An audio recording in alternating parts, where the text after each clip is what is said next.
Welcome to Hatman Strikes Back, Daily Boxing News. Good morning, good afternoon, good evening to one and all. Depending where you are in the world, we got some boxing to talk about today. You can see the title of the stream. Moses Itauma versus Martin Bakole. This is a fight which Frank Warren claims he's ready to make next. Now, Itauma's going to fight quite soon on the Josh Taylor undercard. Obviously, Frank Warren's talking about when he gets past that. So I'll give you my thoughts on Frank Warren's comments later on in the stream. But before that, we got a few things to talk about first. I'll give you the running order. So we're going to talk about Aloys Jr. because he's made some comments in a recent interview which are eyebrow-raising. He's got a fight coming up against a guy called David Jamieson. He is a British cruiserweight prospect. Aloys Jr., that is. Jamieson's a veteran. We'll be talking a little bit about Tommy Fury because he returned to the ring over the weekend and got a win. We'll be talking about Fisher Allen 2 because that fight is obviously this weekend. We'll be talking about Billy Joe Saunders potentially returning. He's been in talks with several promoters, including Frank Warren. And then, as I say, we'll talk about this potential Moses Itauma Martin Bakole fight, all right? So I want to shout out to everybody in the chat. We'll do a little roll call here. Shout out to Sam. Shout out to High Roll Protagonist. Shout out to JR. Shout out to EA Wavy. First Round Boxing, Team Batman Boxing. We got Warts, we got Star Fox, we got Mark Hatch. That sounded crazy when I said we got Warts. Not me, you understand. Shout out to Jay. Just to get through some of these questions quick before we get into the topics. Yes, big up JR. EA says, Itauma would get destroyed, Bakole too big and strong. Okay. High Roll Protagonist says Bakole doesn't take the sport seriously enough. First Round Boxing says, met Itauma the other day. Comes across as brain dead, but not in a likable way like Dubois. All right, interesting comment. Well, yeah, I've always said that Itauma comes across like a typical, what do they call them now? Zennials? You know, the young people. He comes across like a typical young person of his generation. That's how they are. A lot of them have this really like, how can I describe it? They talk in this monotone way. And they have this really like, I don't know, it's not even laid back. It's just disinterested, disengaged demeanor about them. And that's how Moses Itauma is. So he's a typical kid of his age, truth be told. And you say it's not in a likable way. I don't really care if he's likable or not. All I care about is whether he can fight. The likable stuff is a bonus. You know, outside the ring, certain fighters come across as funny or charismatic or whatever the case may be. My, biggest want for a fighter is that they're good in the ring. But shout out to First Round Boxing. Wart says Itauma versus Joyce will be preferable at this stage. I agree.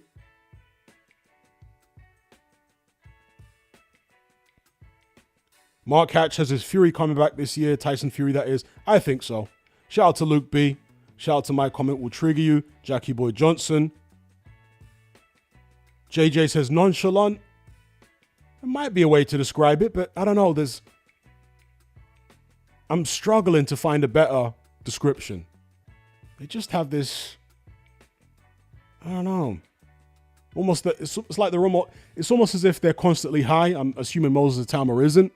But you know when someone's like really, really high on weed and they're kind of spaced out and just, they talk in like a fashion. That's how the youngers are now.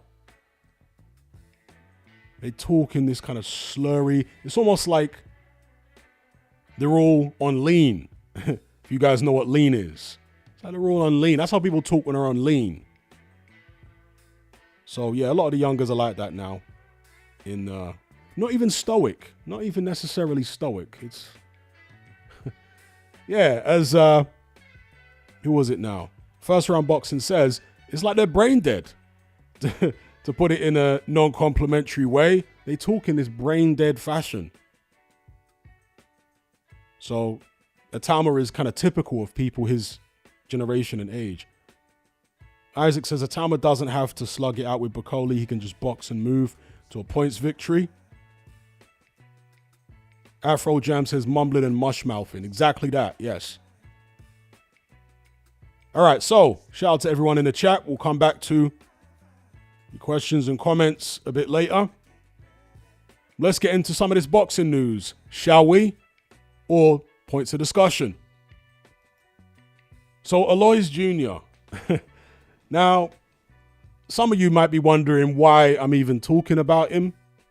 Because I want to say he hasn't really caught on with the public yet, the British public, as far as an upcoming fighter. I mean, he's obviously got his fans, but in terms of the majority of even hardcore fans, nobody really seems to be paying Aloys Jr. that much attention. But the reason that I am is because he's kind of a weird character. If you've seen interviews with him, and I've talked about this before, he talks about himself in extremely grandiose fashion. You know, the self-aggrandizement is off the scale with Aloys Jr. And you get that with a lot of fighters coming through, right? But with Aloys Jr., it goes beyond his boxing. This is a guy who's from Penge in South London, and he referred to Penge as the jungle. He was talking about Penge as if it was the Bronx in the 1980s or something. Like, Penge is not one of the roughest parts of South London at all. It never has been. But he was talking about Penge like he survived Nam or something. It's weird. And his reaction, right? This is his BoxRec page here. His reaction after one of his more recent wins. He fought some obscure fighter for some random sanctioning body trinket. And it was a pretty dull fight. It went the distance. And Aloys Jr. clearly won the fight. You know, it wasn't particularly close at all. And when the scorecards were read out and Aloys Jr. got the victory, he fell to his knees crying as if he'd just been in the Thriller in Manila or something, as if it had been a life and death struggle. It was a relatively comfortable bout. And he hadn't just become undisputed champion. So I just find his behavior really weird, you know? It's like he exaggerates everything in his head to the power of a million. Kind of like Don Charles, actually. I mean, he's not quite as dislikable as Don Charles. But in terms of the way he exaggerates things in his head, in a neurotic kind of way, Don Charles does that a lot. I want to say Aloys Jr. does it a lot as well. Maybe it's a Nigerian thing. I don't know. Because not like all Nigerians are like that, but certainly Don Charles is. And Aloys Jr. And I've met Nigerians over the years in real life who are kind of like that. You know, they have this weird kind of way of exaggerating everything to a ridiculous extent in their mind. And that's what Aloys Jr. does regarding his own life. Everything is like massively exaggerated. And his boxing career. And like I say, if you haven't seen that fight, I think it was his previous fight, if not the one. No, I think it was the fight before last.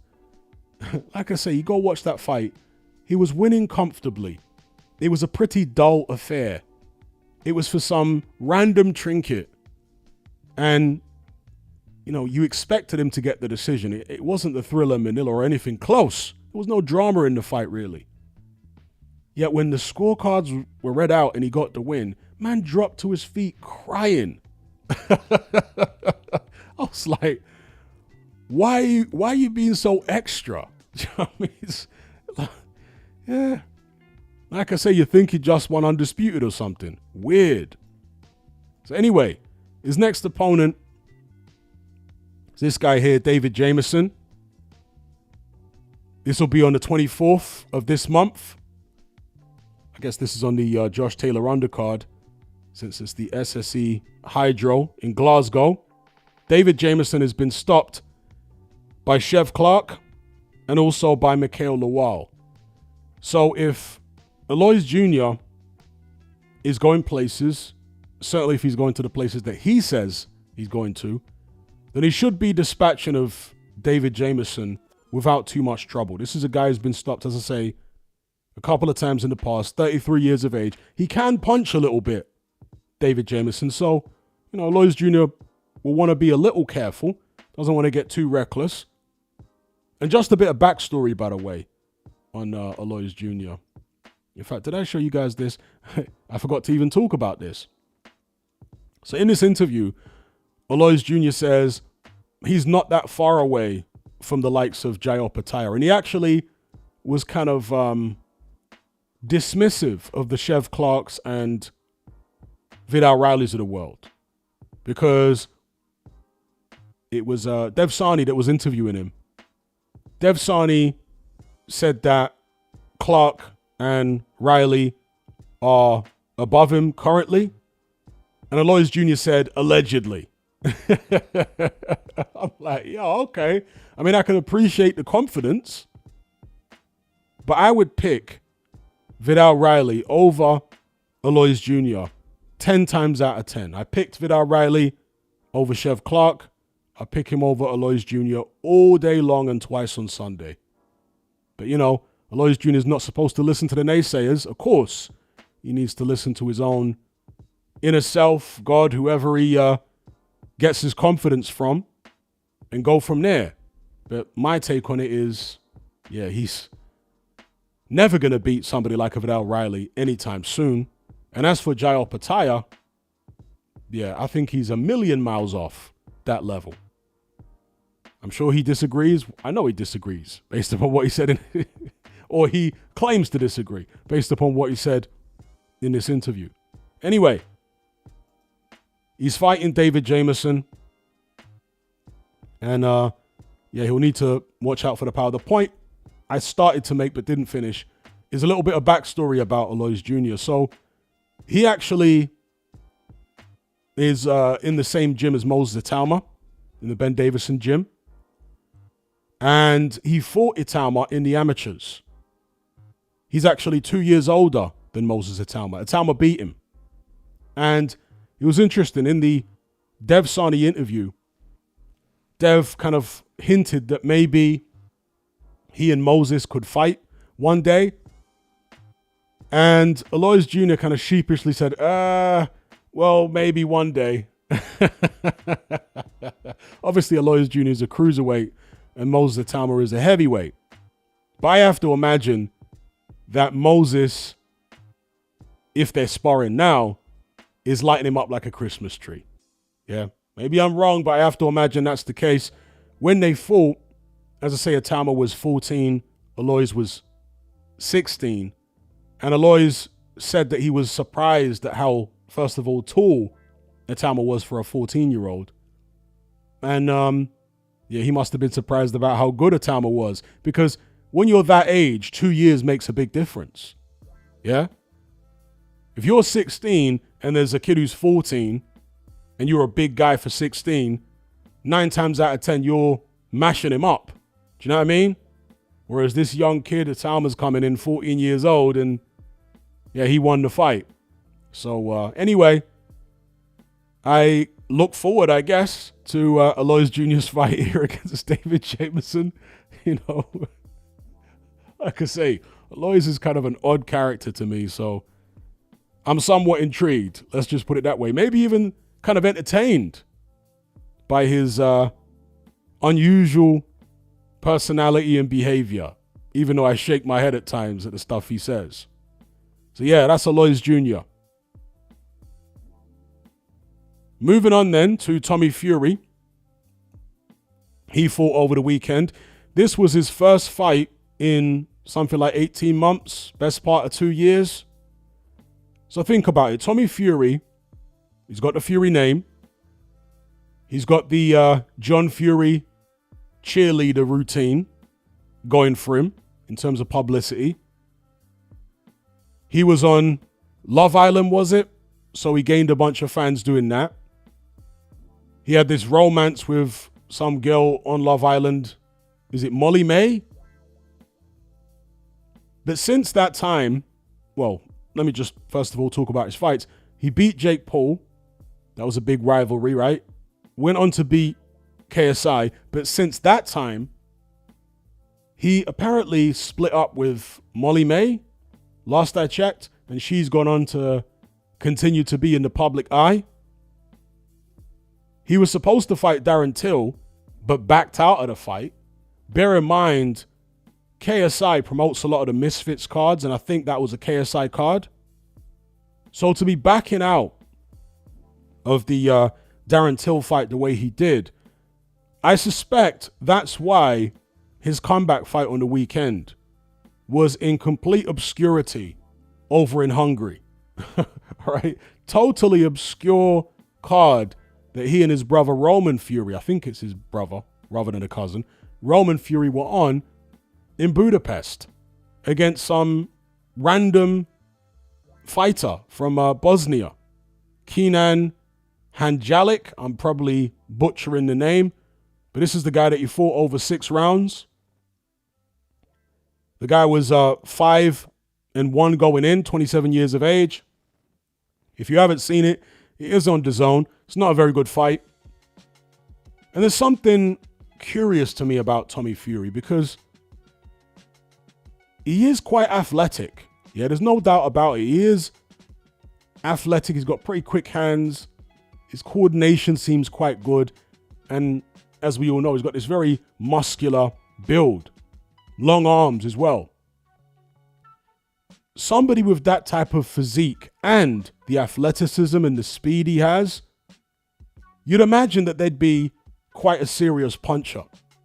But Tommy Fury goes in there and he doesn't get people out of there who you would think he should be getting out of there. Do you know what I mean? So the guy who Darren Till fought, for example, whose name escapes me, little American guy that comes from an MMA background, Anthony Taylor, I think it is. Darren Till dropped Anthony Taylor, I forget how many times, and got him out of there. Tommy Fury couldn't get him out of there. There was also a red-headed guy that Tommy Fury went the distance with a few fights back. Couldn't get him out of there either, and that guy's been knocked out by somebody else since. So, he's one of these guys where he's a bit of an optical illusion. He looks, because of his athleticism and speed and physique, like he should be able to crack. But somehow, the shots are not hurting these guys the way you would expect them to. So, yeah, anyway, the point I really want to make is, where's Tommy Fury going at this point in his career? If he doesn't have the Molly May thing going on anymore, the little celebrity couple thing, then that's probably going to hurt his marketability, right? And if he's fallen out, should we say, with KSI because he pulled out of the Darren Till fight, where's he going to get opportunities to keep fighting these MMA guys and YouTubers and stuff like that and making a load of money? Maybe he's been frozen out by KSI. Let me know what you guys think in the comment section below. Maybe you don't care, but for those who do, what do you reckon's going on here with Tommy Fury? Has he been frozen out? And if he has been frozen out, will he now start to focus on proper boxing? On actually going through the process of, I guess, taking on randoms like this individual he beat. But the normal process for a British fighter will be to take on guys like this in the UK, right? He's fighting in Hungary against the guy from Bosnia. How random is that? So, will he be going through the process, or will he try to, of building himself up as a serious prospect? And if he does, in which weight class will it be? Because he weighed 208 pounds for this fight. 208 pounds. That's just under 15 stone in English money. 2 pounds shy of 15 stones. He's talking about 14, 12. He was fighting previously at like just about cruiserweight, right? He was certainly over light heavyweight for most of his previous pro bouts. He was in the 180s, I think. he is not big enough nor good enough to be successful at cruiserweight. Certainly not, big enough or good enough to be successful at heavyweight. So can he make light heavyweight? I remember seeing an interview with Tommy Fury where he claimed that he doesn't lift weights. I mean, are you having a laugh? There's literally loads of pictures and even video footage of him doing exactly that, lifting weights. So, yeah, I'm not sure why he's trying to deny that he lifts weights. I mean, he's got a blatant weightlifter's physique. He doesn't have that physique naturally. He's lifting weights to get all weird and pumped up like that. I'm not saying he would be skinny with no muscle at all if he didn't lift weights. No, I'm not saying that whatsoever. He's definitely like naturally athletic. He's probably got like a natural, footballer's build or something, But all the extra, pecs and all that, this is all from weightlifting. So I'm not sure why he denies it, but if he's to stand any chance of going anywhere, I think he needs to get down to 175, and that'll require stopping all that weightlifting. Yeah, no lifting weights at all. Just pure boxing training, no weightlifting, dieting, get down to 175. And I say that because I just don't think he's good enough to make up for being a small cruiserweight. Yeah, he's going to need some kind of size advantage, I think, to go anywhere. And he doesn't have that at cruiserweight. Somebody mentioned bridgerweight there in the chat. Even worse for him at bridgerweight. I mean, bridgerweight is devoid of talent. So I guess there's a point there where maybe, okay, it's bigger, or the fighters are bigger, but there's fewer of them. The talent pool is smaller. But even then, I just feel like he get chinned, to be honest, by somebody at bridgerweight as he steps up. And that's if the bridgerweight division lasts, because to my knowledge, there's only 2 sanctioning bodies that recognize it, one of them being the WBC, and the other one, I haven't heard of them having any bridgerweight title fights of late. It's only been the WBC that have been consistent with it. In fact, let me check out the boxing scene rankings right now. Do they even list bridgerweight? No, boxing scene don't even bother listing bridgerweight. And let me check on BoxRec. Do they list bridgerweight as a division? It's like the boxing industry, the boxing establishment, they're not particularly interested in recognizing bridgerweight. So I'm on Box right now. You guys can't see it on your screen, but I'm trying to have a look to see if they recognize bridgerweight yet. No, they don't. They got heavyweight, cruiserweight, light heavyweight, no bridgerweight. So it's kind of unknown, at least to me, how long the bridgerweight division is going to actually be around for anyway. And by the time Tommy Fury, if he ever reaches world level, like I say, the bridgerweight division might be extinct. So we'll see. But yeah, I think Tommy Fury's best bet is to quit all that weightlifting, get down to 175 and take his time and try and build the traditional route. And it's going to take a long while. Do you know what I mean? He's going to need, obviously, some of the more talented light heavyweights to either retire or move up in weight, etc., for him to have a chance to actually do anything. But that's my take on it anyway. What say you in the chat? Tommy Fury, do you think he's got a future as a serious boxer or not? And if he doesn't, in your view, then how's he going to patch things up with KSI if there is indeed an issue and get back on those Misfits cards? Because the way he pulled out of the Darren Till fight was a terrible look. You know what I mean? Darren Till psyched him and his dad out. Crazy. All right, moving on.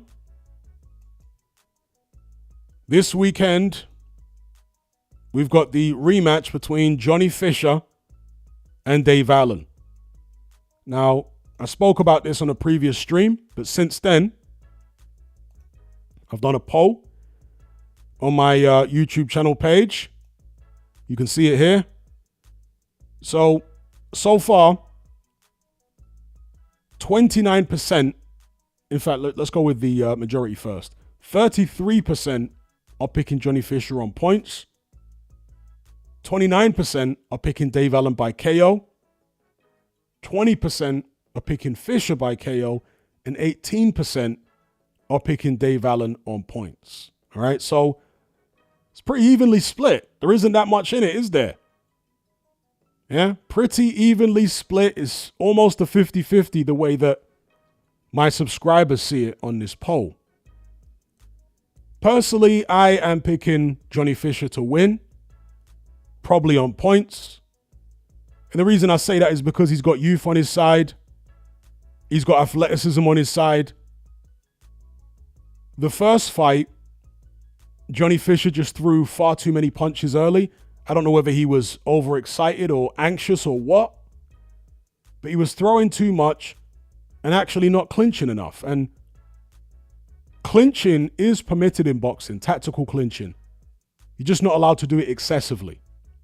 Okay, that's a rule that some people don't necessarily realize exists, but you are allowed to clinch to a certain extent. Okay, and in order to slow the pace down, in order to frustrate an opponent, clinching is something that you can utilize. Because that way you don't have to throw as many punches. You see, Dave Allen is a very, very crude fighter. The shots he throws are crude. And so on the outside, he really wasn't able to keep up with what Johnny Fisher was doing when he was fresh. He was too crude. It's on the inside where Dave Allen was able to get some stuff done, because he was clubbing away with his free hand, catching Johnny Fisher unaware sometimes with the right hand. Also a lot of rabbit punches from Dave Allen, truth be told. And he caught him unaware with that left hook that dropped Johnny Fisher in the first fight. And that was up close, right? So Dave Allen relies on being up close. He relies on you either not clinching when you're close, and I'm talking about with regards to Johnny Fisher, because against other opponents, it may be different, a different dynamic. But against Johnny Fisher, he's relying on Fisher to either not be punching up close or leaving gaps in his defense up close or not clinching properly. So Johnny Fisher really needs to be working on his clinch game for this fight and making sure that he's wrapping Dave Allen up well early so that he doesn't have to punch as much as he was punching first time around and expend so much energy. It's almost as if he was going for the KO against Dave Allen, or at least trying to get his respect early. But here's the problem. Dave Allen has been in there with several serious punches in the past. He went in there against Luis Ortiz. He was in there against Dylan White. David Price, say what you like about him, he's a serious puncher. Even Lucas Brown was a serious puncher. So Dave Allen's been in there with guys like that and sparred, everybody, AJ, etc., etc.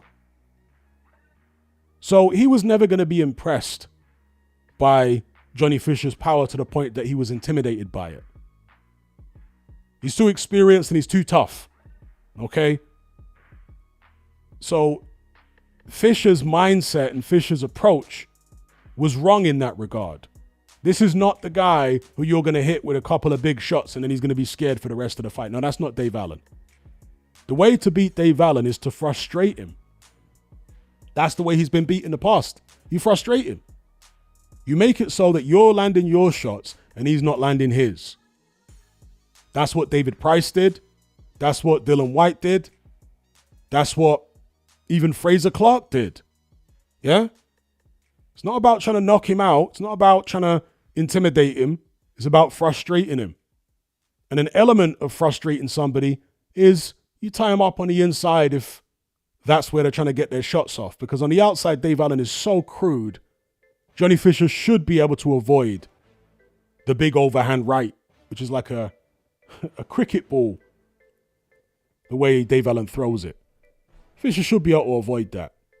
Use his legs, stay calm, don't throw a million punches. Do you know what I mean? You should be able to win the fight. So I'm going with Johnny Fisher on points. And to clarify something here, because I got an odd comment on a previous live stream where somebody said that they never, was it in a live stream or was it in my Element group? I can't remember now, but somebody said that they've never rated Johnny Fisher. And it's almost as if they were implying that I rate Johnny Fisher because I'm picking him to beat Dave Allen. No. I've always said, in my view, nothing against Johnny. Not against, I've got no reason to have anything against him personally, okay? I'm just talking about what I see as far as his ability in the ring. I've said this pretty much since the start of his career. To me, Johnny Fisher is an Essex gimmick. Yeah, he's Eddie Hearn's little Essex gimmick project where he gets to sell a load of tickets and the Essex crew and whoa and Bosch and all that kind of stuff. He's a little Essex gimmick. No disrespect, but that's just the way I see him. So I don't rate him particularly highly at all. I don't think he's probably going to go anywhere. But I do think he has enough to beat Dave Allen if he applies himself correctly. It's not like he was a million miles away from getting a legitimate decision against Dave Allen last time. Do you know what I mean? And this is a 10-rounder again, the rematch. So, yeah, I got Johnny Fisher winning.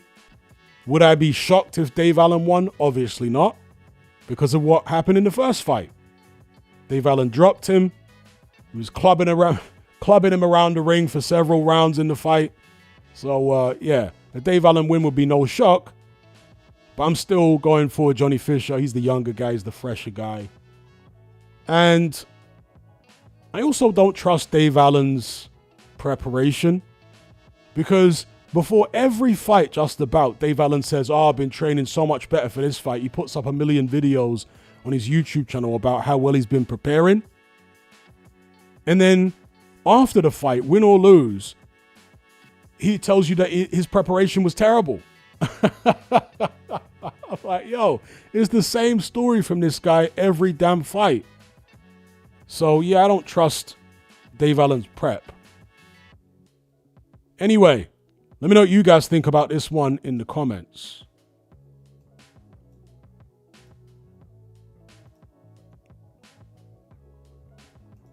Moving on to the next story here. So Frank Warren has confirmed that he's been in talks with Billy Joe Saunders. I'm sure most of you have seen Billy Joe Saunders over the past couple weeks. He was obviously at the Eubank Jr. Conor Benn fight. He infamously tried to get into Eubank Jr.'s dressing room to inspect the hand wraps, and he was stopped by Eubank Jr.'s manager, Napa. He's a very large man. And Billy Joe is a very large man himself at the moment. The guy is, 5'9" or so, 5'10"? Must weigh 250 pounds, I want to say. That's what he looked to me. 250 pounds is just under 18 stone in English money. So 250 pounds, 18 stone. 18 stone is 252 pounds. Okay? So, yeah, that's what I think Billy Joe Saunders weighs. There or thereabouts. Somewhere between 242 and 252. He's very, very heavy at the moment.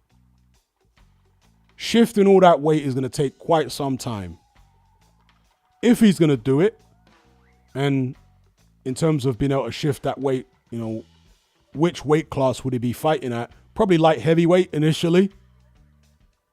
And I would like to see him back with Dominic Ingle, because Dominic Ingle knows how to get fighters in shape. He knows how to get people slim down and shift the pounds. So, yeah, I reckon Billy Joe should go back with him. Even if he doesn't stick with him ongoing, depending on how long his comeback lasts for, if it even happens at all. Even if he decides to go with a different trainer after a couple of fights, just the initial weight loss period, I think he'd be wise to go with Dominic Ingle. So, yeah, Frank Warren confirms talks with Billy Joe Saunders.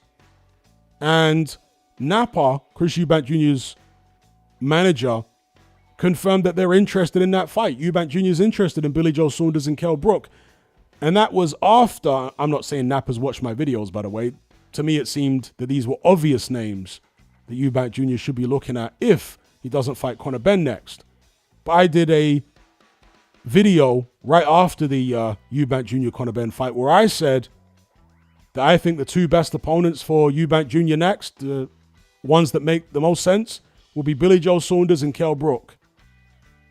And that's what Napa subsequently came out and said as well. Eubank Jr.'s manager, that Billy Joe Saunders and Kell Brook are two names that they're interested in and that they're looking at.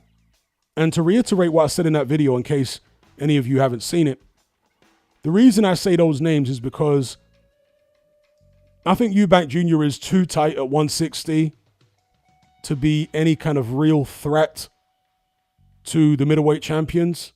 Even an old guy like Lara, I would pick to beat Eubank Jr.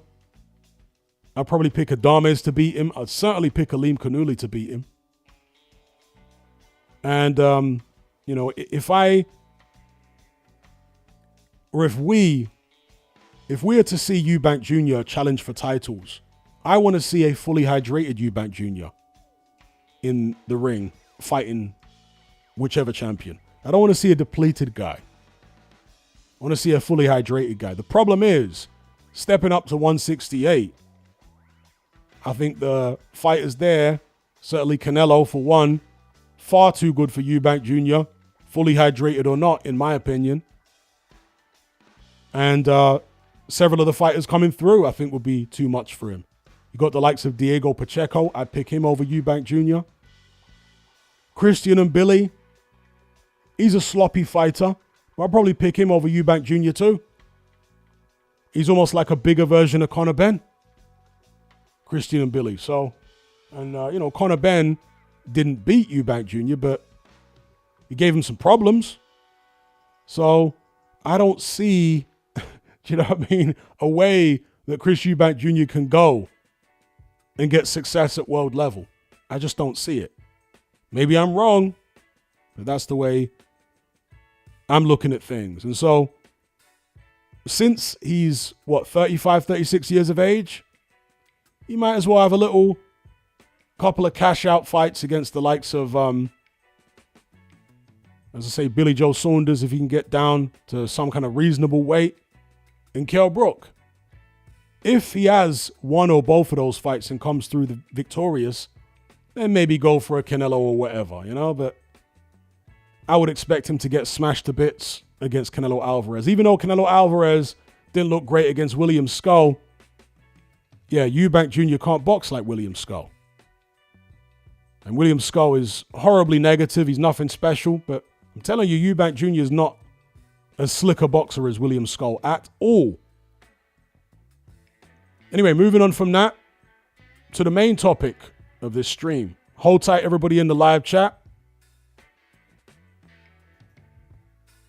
And that is Frank Warren claiming that he's ready and willing to put Moses Itauma, who's just 11-0 currently, in against Martin Bakole, who is 21-2-1.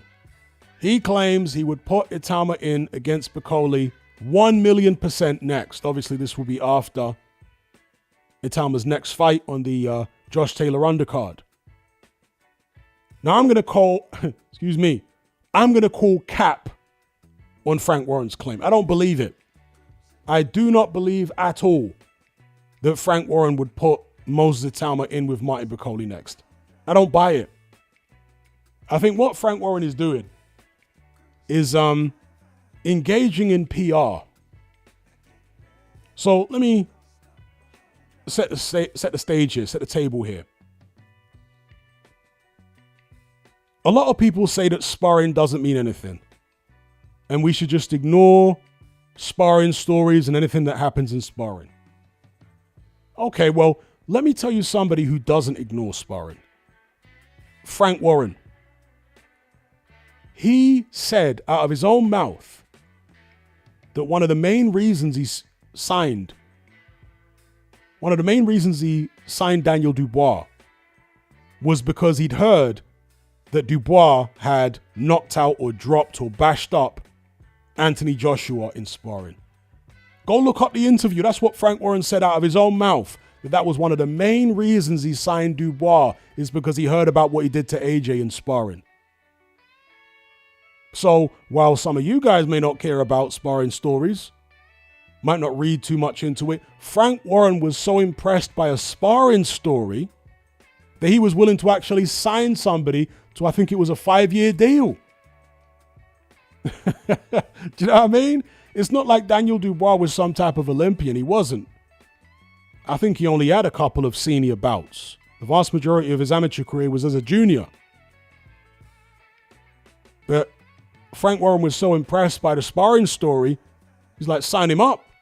Now, obviously, Frank Warren would have known that the sparring story was true. He would have had people that were there, that he'd spoken to, etc., etc. But either way, it's something that happened in sparring which Frank Warren bought into. Okay? Now,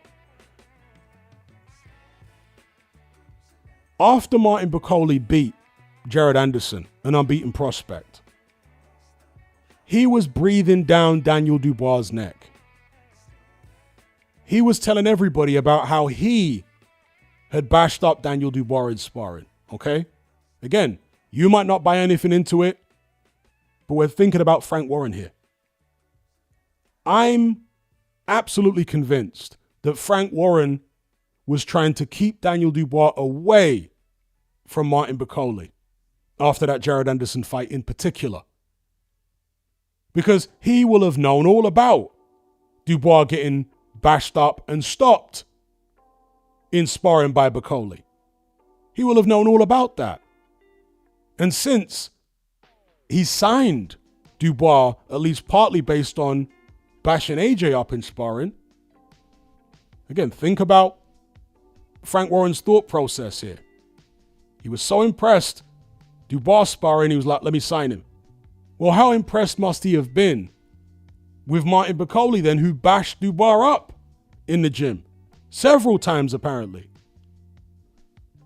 I'm absolutely of the view that Frank Warren was looking to keep Daniel Dubois away from Bakole. Okay? So much so that after Dubois beat AJ, Frank Warren tried to retroactively have the IBF recognize the AJ fight as a mandatory defense. Because Martin Bakole was like ranked number 1 or something, or very high up in the IBF. And he was supposed to have the final eliminator against the Jagba, right? The Jagba fight was no longer a final eliminator because Martin Bakole lost before then. But originally it was supposed to be a final eliminator. And the IBF expedite their mandatories much quicker than the other sanctioning bodies. I think with the IBF, there's a mandatory once every 9 months. So it's a very short mandatory cycle compared to the other organizations. And so if you don't want your guy Daniel Dubois fighting Bakole because of what happened in the gym sparring, and Dubois just beating AJ, what do? Well, you try to kick the can down the road, put pressure on the IBF to try and retroactively recognize the AJ fight as a mandatory defense, which it never was. AJ's fight against Otto Wallen was a standard eliminator. It wasn't a final eliminator. It was just a standard eliminator, a ranking match. Yeah? And Frank Warren tried to have it retroactively changed. It would seem anyway, based upon what he was saying. I don't know whether he actually did anything behind the scenes. Okay, let me just make that clear. But the way he was talking, he kept on saying that the AJ fight was a mandatory defense. No, it wasn't. So, for me, that was Frank Warren trying to keep Bakole away from Dubois for as long as possible, because he was concerned after what had happened in sparring, and especially after Bakole's performance against Anderson. Again, you guys or whoever out there can say Anderson was always rubbish, he was always a hype job, blah, blah, blah, and act like a know-it-all. You have to put yourself in the shoes and look at things from the perspective of a promoter. Promoters are not as gung-ho, and they're not so cocksure as fans are. Yeah? Promoters are much more cautious about what they do with their fighters and who they match them with than fans are. This is what you have to understand. And I think Frank Warren was very cautious about putting Dubois in there against Bakole. I think he was trying to kick the can down the road. Also, Bakole was set to fight in a final eliminator. Originally, I think it was against Caballel. And Caballel pulled out of the purse bid. What's that all about? Claimed that Martin Bakole asked for too much money. Well, hang on. It's a purse bid. You get 30 days to negotiate when two fighters are about to have a final eliminator.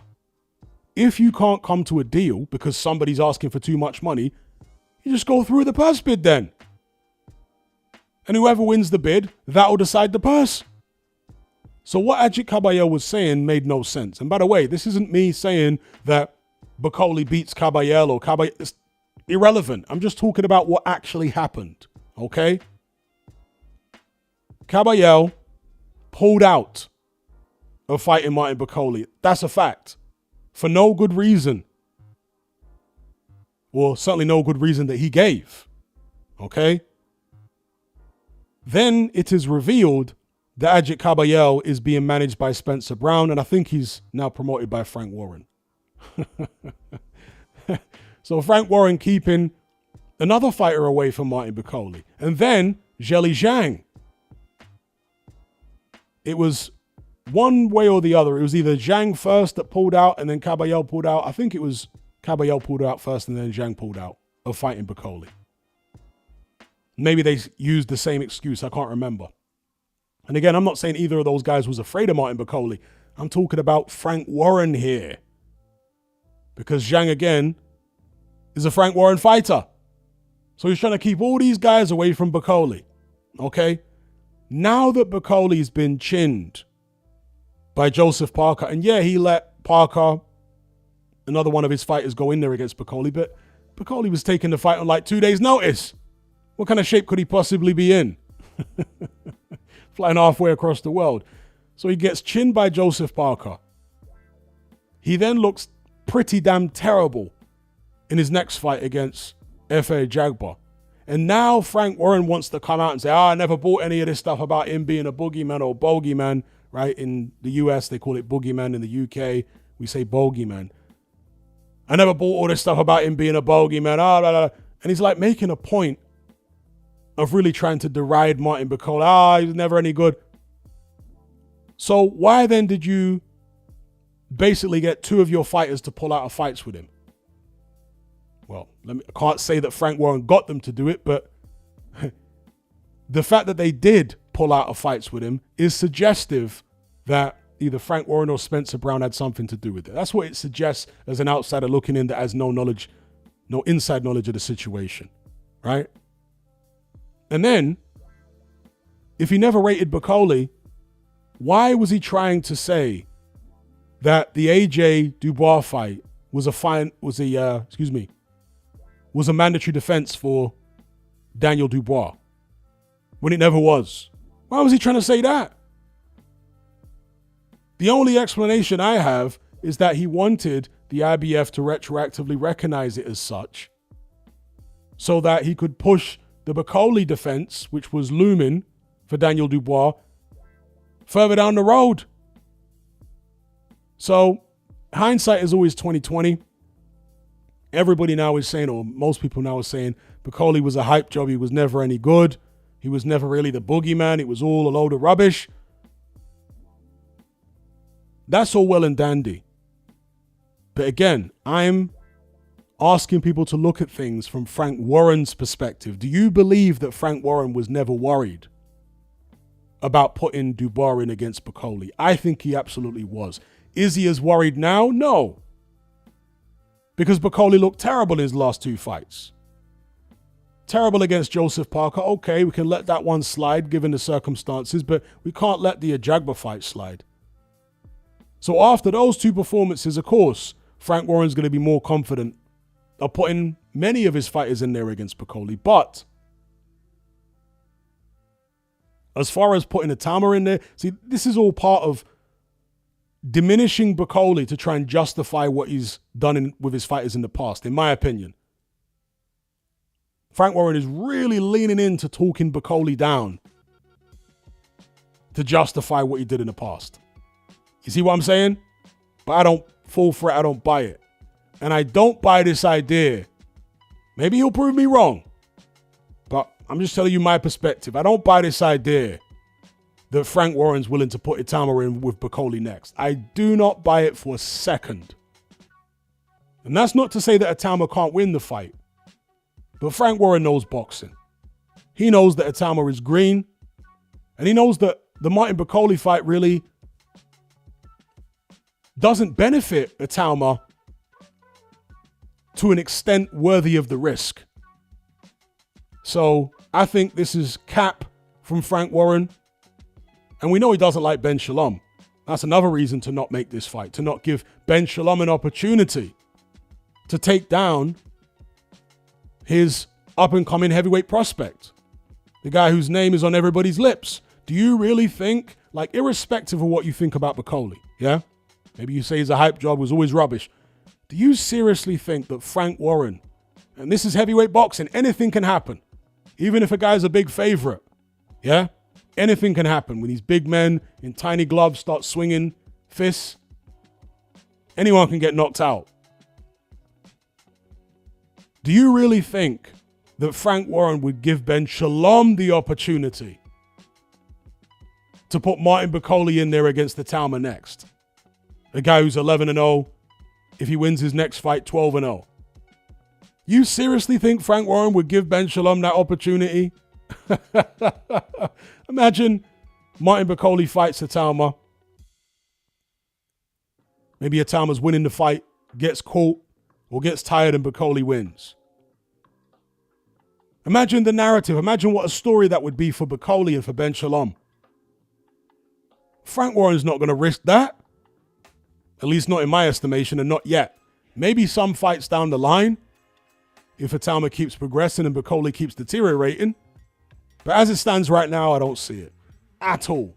I think it's all cap from Frank Warren, a way of justifying the fact that a couple of his fighters pulled out of fighting Bakole in the past. And in my opinion, he was trying to keep Daniel Dubois away from Bakole too.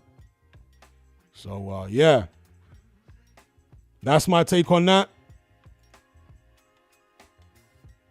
We'll throw it over to the chat.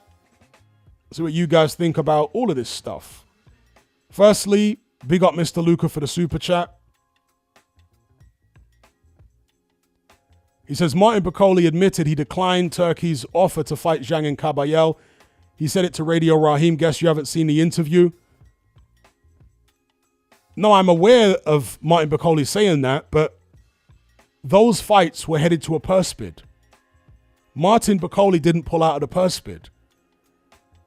During the negotiation process in the run-up to a final eliminator, there are going to be offers back and forth, right? So it doesn't really matter if Turkey made offers and Bakole turned the offer down. It was headed to a purse bid. And it wasn't Martin Bakole that pulled out of the purse bid. Right? Evidently, Bakole wanted it to go to a purse bid to try and drive his money up. You see what I'm saying? He wanted it to go to a purse bid so he get more money. That's generally what happens. If you can't agree a fee, if you don't like the money you're being offered in negotiations, the best way to get more money is let it go to a purse bid, and then multiple promoters can bid for it. But Ajit Kabayel and Zheli Zhang both pulled out. So, but shout out to Mr. Luca for the super chat. Like I say, offers are made back and forth during negotiations. So Bakole turning down an offer during negotiations is really neither here nor there, because he was still willing to go to the purse bid. Kabayel and Zhang were not. So that's that. But shout out to Mr. Luca, as always. First Round Boxing says, Aloys and Don Charles, match made in heaven like Ben Davison, pad work, and Ingle nutrition. Shout out to Joey. He says, I think you're bang on.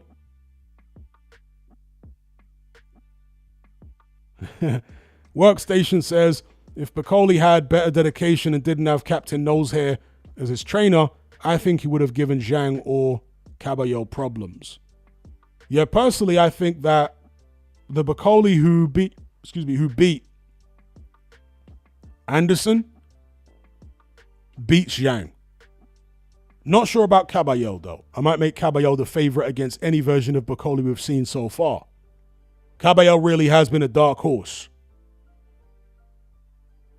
So I'll probably make Caballero the favorite, but Zhang, an in-shape Bakole, I reckon, beats him.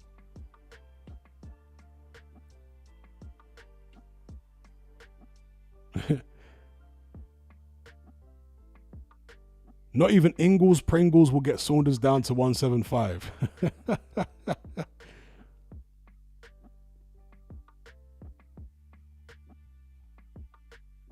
me pop out this chat so I can read these comments more easily.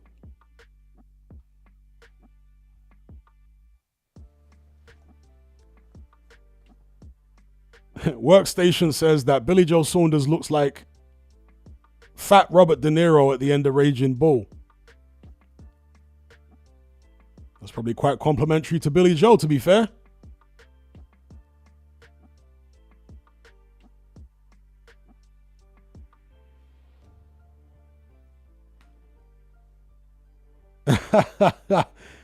Yeah, Wart says the loyalty of Ingle cannot be questioned after drinking his fighter's sweat. Nasty, yeah. Ingle's a weirdo. I'm certainly not going to argue that point. He's a very weird guy. And the Ingle gym is weird. It's been weird. From the Brendan Ingle days, it was weird. Right? Brendan Ingle was weird himself. Very weird.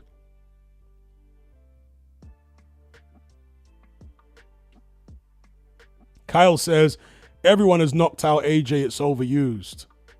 Well, maybe it is, but as I say, I was just relaying what Frank Warren said regarding why he signed Daniel Dubois. He said that one of the main reasons he signed Dubois was because he chinned AJ in the gym. Jackie Boy Johnson says, I thought Hrgovic bashed him up too, as in Daniel Dubois. Well, yeah, but the difference being, Daniel Dubois, when he fought Hrgovic, was fighting his way back from defeat. He wasn't yet champion. He didn't have anything to protect. When he became champion, now all of a sudden, they're moving in more carefully, in my opinion. I mean, many of you guys believe that Dubois pulled out of the Joseph Parker fight, right? And the injury was fake. Now, I'm not of that view, but as I say, I do think that since becoming champion, they're trying to be a lot more careful about who they match Dubois with. Obviously, he's fighting Usyk, but that's for all the marbles, undisputed.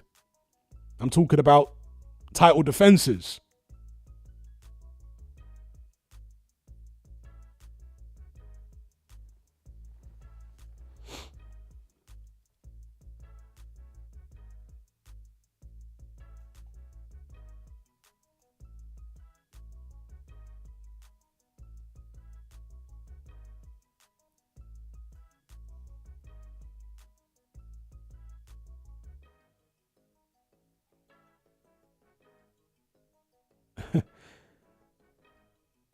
Rem says,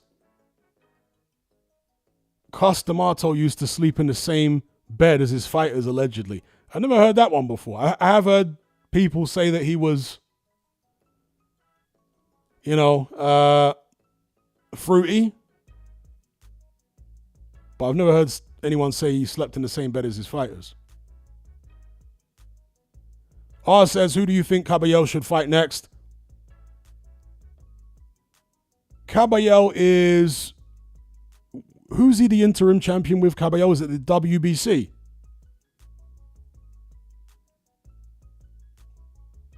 Which sanctioning body is it? WBC? Let's check on boxing scenes rankings here. WBA. Oh, no. Where are we at? Yeah, WBC interim, yeah. So Caballero's WBC interim. He could wait it out for the Usyk Dubois winner. The problem is the WBC are notoriously slow when it comes to consolidating interim and full champions, enforcing mandatories. They are so slow. They drag their heels forever. So Caballero might be waiting a very, very long time to get a crack at the WBC belt, truth be told, potentially, right? So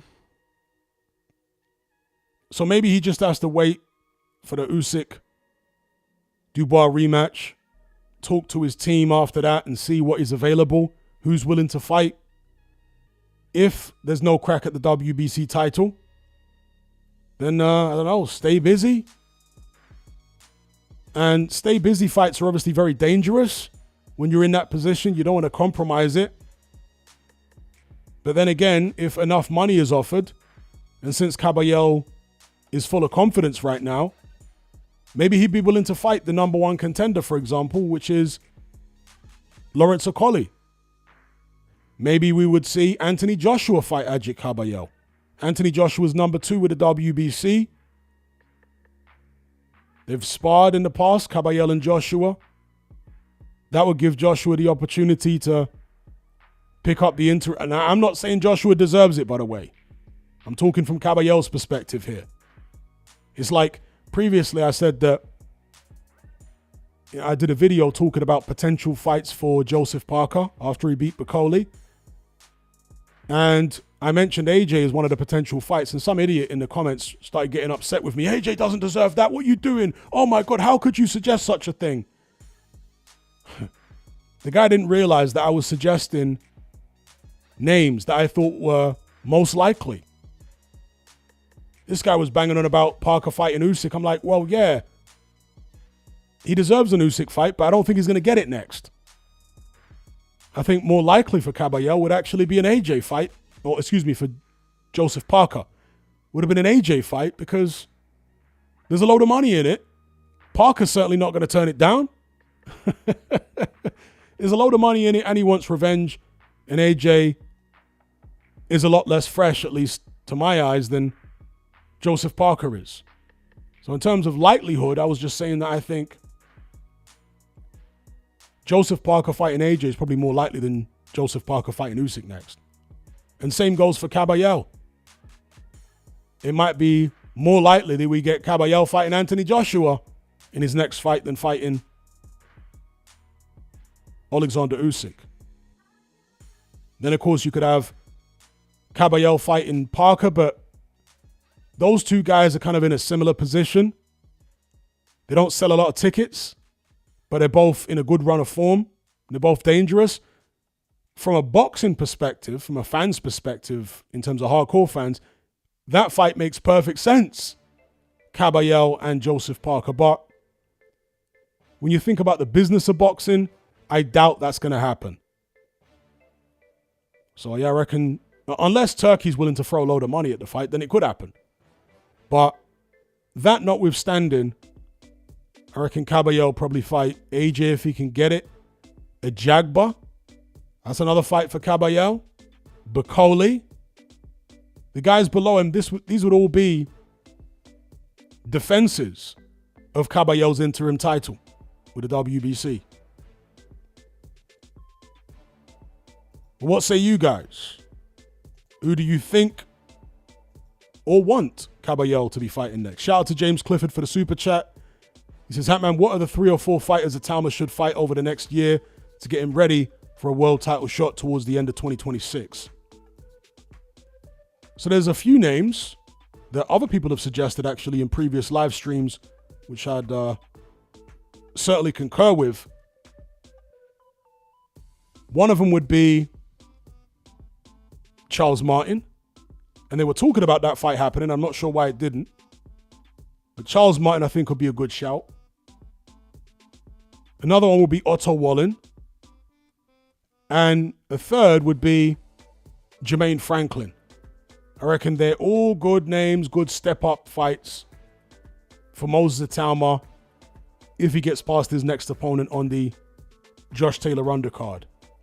Now, beyond those 3 fights, because those fights wouldn't necessarily prepare him for a world title shot, as you're saying, towards the end of 2026. But there will be the fights that he should be having, in my view, this year, up until early next year, those type of fights.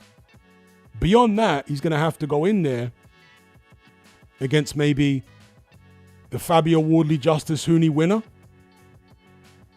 It's going to be difficult if Wardley wins that, because Wardley is a Ben Davison, or at least partly trained by Ben Davison, in the same gym as Itauma.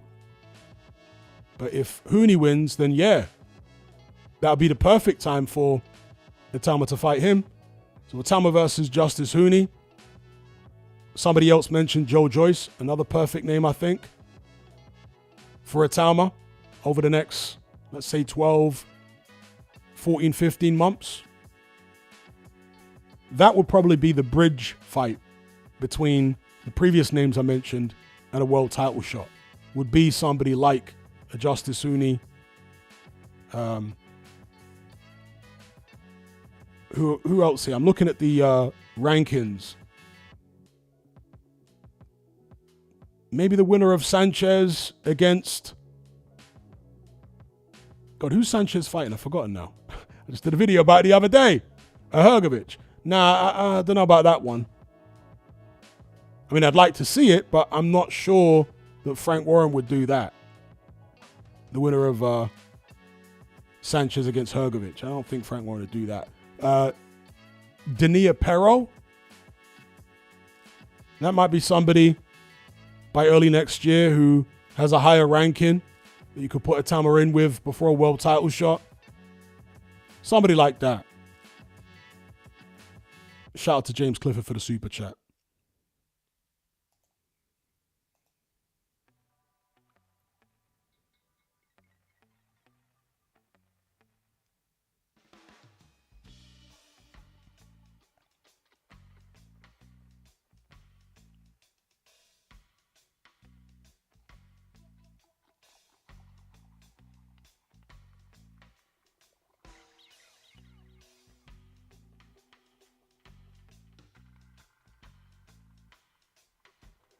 One second there, people. Mr. Lucas says, I think Daniel Dubois would do Bakole serious damage. Maybe he would. But again, I'm talking from the perspective, what I think the perspective of Frank Warren was.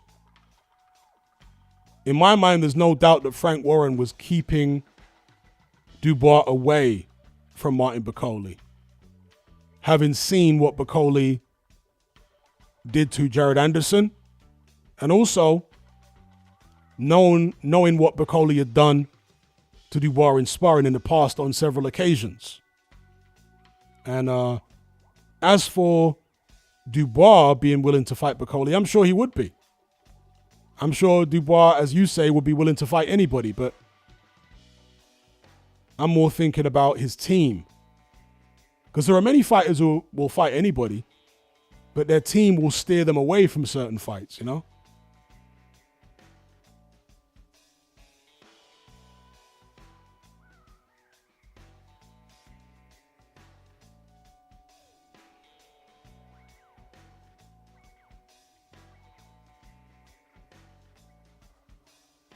Nicholas says, I don't think Billy Joe Saunders is 18 stone, 16 tops. Well, he actually said that he was 18 stone, Billy Joe Saunders.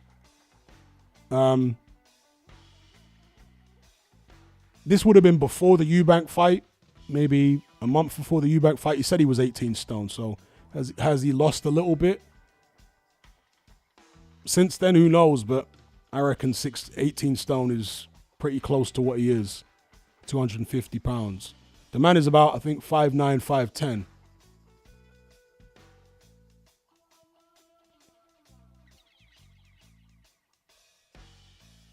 Shout out to Bobs for the super chat. He says, Rolly versus Ramesses II was 2 years ago tomorrow. Ramesses II? Huh? I'm missing the reference. Talking about some Egyptian pharaoh. Did a fighter, an opponent of his, go by that nickname?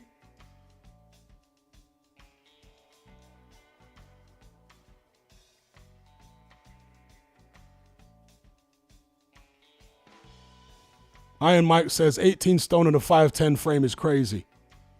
There's plenty of people that big in boxing. And bigger. I mean, what is Andy Ruiz realistically? He's probably 6 foot tall. He's not 6'2". And he weighs, what, 19, 20 stone?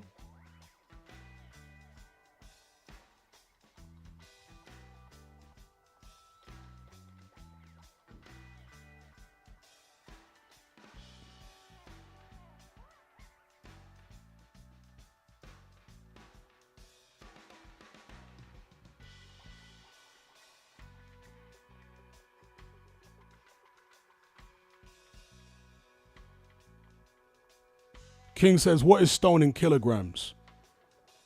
I'm not sure how to convert kilograms to stone, but in pounds, a kilogram is 2.2 pounds. Somebody else has done the conversion for you there. So 1 kilogram is 2.2 pounds.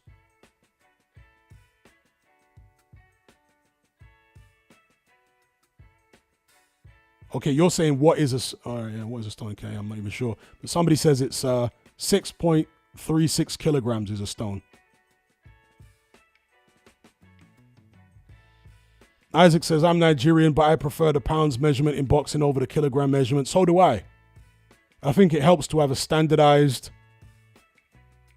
weight measurement in boxing rather than everybody using different measurements, because fighters from these different countries are all fighting each other. And I've always been used to the pounds measurement since back in the days in the 80s and 90s when America was the home of boxing. So I've just stuck with it. I prefer the pounds thing.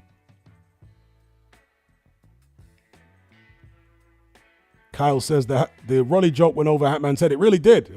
I'm lost. Well, when did Rolly Romero fight somebody who was a pharaoh? I'm lost. I don't get the reference.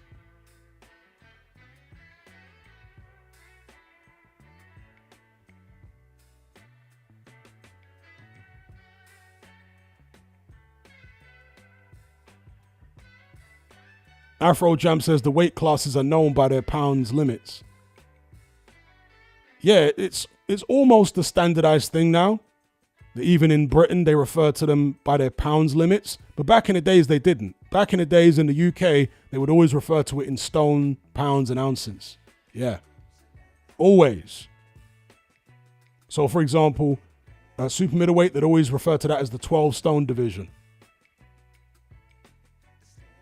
Middleweight, 11 stone 5, I think it is. So they'd always, in the UK, on UK broadcasts and in all the UK publications, they go with the UK measurements, not the pounds, or not the straight pounds. Because obviously, when you're dealing with stone, you're also dealing with pounds. 1 stone is 14 pounds.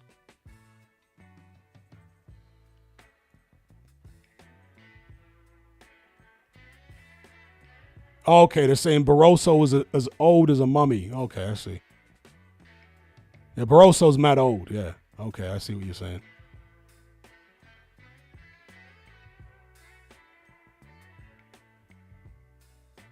Yeah, there you go. Jimmy says Butterbean was 5'11 and 26 stone. Yeah.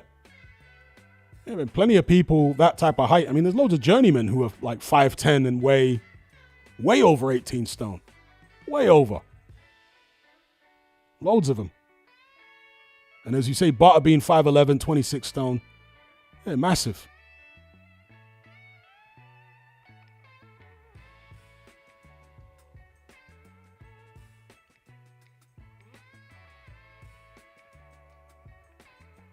There was a journeyman back in the days, a relatively good journeyman called Garing Lane. He was also one of Lennox Lewis's sparring partners.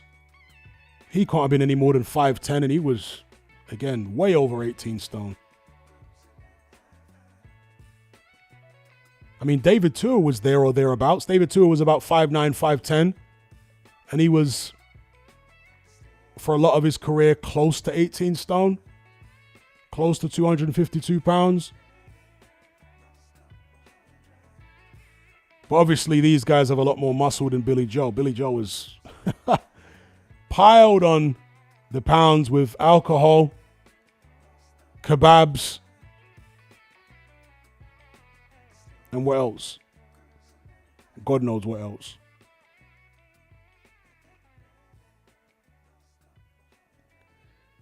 So Evil Uncle Phil says Parker does not deserve an Usyk fight. The outright, I guess you meant to say the outrage from his fans is ridiculous now. Okay, that's an interesting take. Would you like to elaborate, Evil Uncle Phil, as to why you say that Parker doesn't deserve an Usyk fight?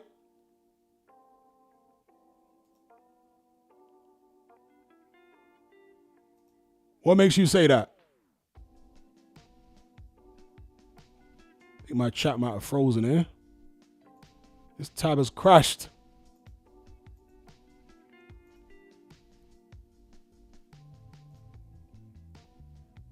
One second. Try to go in and fix that. He says,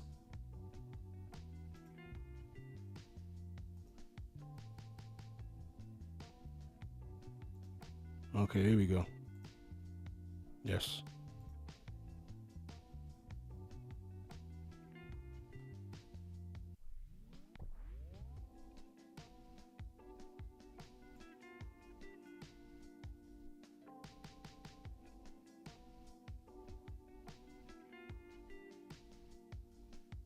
So I'm looking for any follow-up comment regarding Joseph Parker not deserving the Usyk fight. Let's have a look here.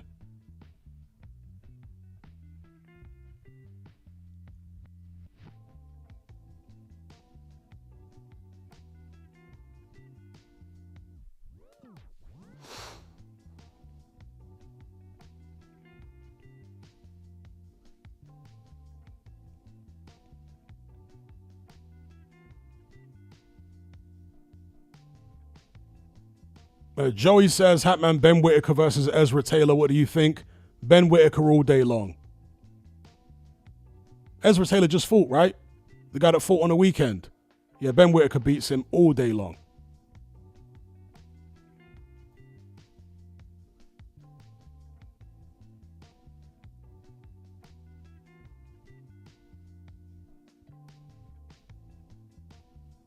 Somebody says, all that shepherd's pie. Is that what Billy Joe Saunders has been eating?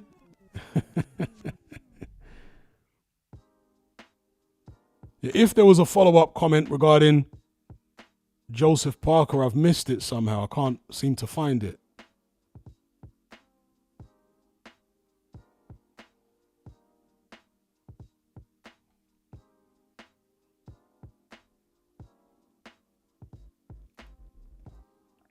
It was from Evil Uncle Phil. Has he followed up the comment? Because I asked him to elaborate regarding Parker not, in his opinion, deserving an Usyk fight. I don't think he's elaborated that I can see here.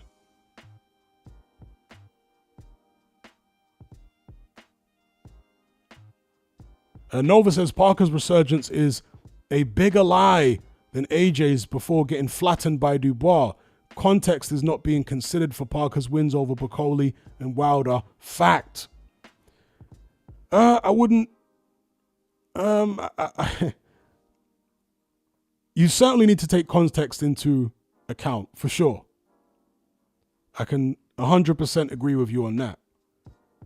And when you see what happened to both of those guys after Parker beat them, it doesn't look so impressive, does it? And as you say, even with a Jagba, obviously he didn't chin Bakole in a couple of rounds, but Bakole had a camp. He was much more prepared than he was when he fought Parker. And for me, Bakole only won 3 rounds against the Jagba. So when you view it in context, yeah, Parker's wins don't look so impressive. Nevertheless, when you take into account where those guys were ranked when Parker fought them, in my opinion, he does deserve a shot at Alexander Usyk.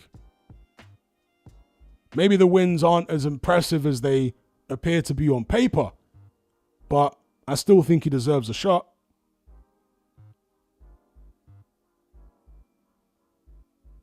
Jack says, Hatman, do you think Johnny Fisher could beat Dylan White right now?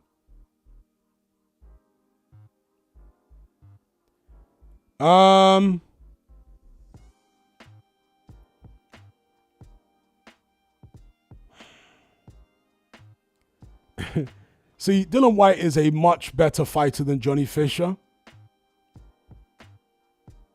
But he's got no chin at all now. None. All it would take is Johnny Fisher landing one clean shot on Dylan White's chin and the fight's over. I'm telling you. But Dylan White really should be bossing that fight behind his jab, bullying him, you know? But all it would take is one clean one from Johnny Fisher and Dylan White's finished.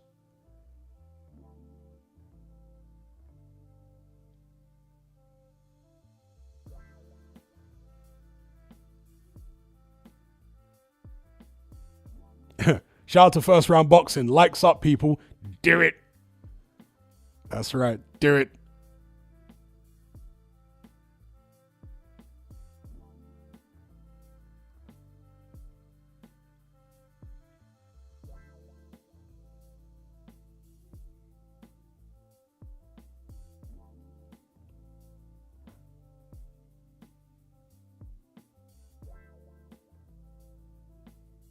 Robert Wilson says, sorry if I have missed anything.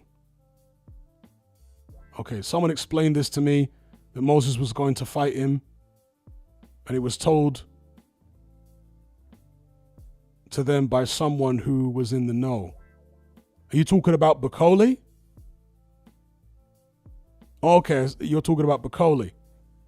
Yeah, I don't think that personally Moses Itauma is going to fight Martin Bakole next at all. Maybe I'll be wrong, maybe I'll be proven wrong, but I don't think so. I think it's all smoke and mirrors from Frank Warren personally, but we'll see.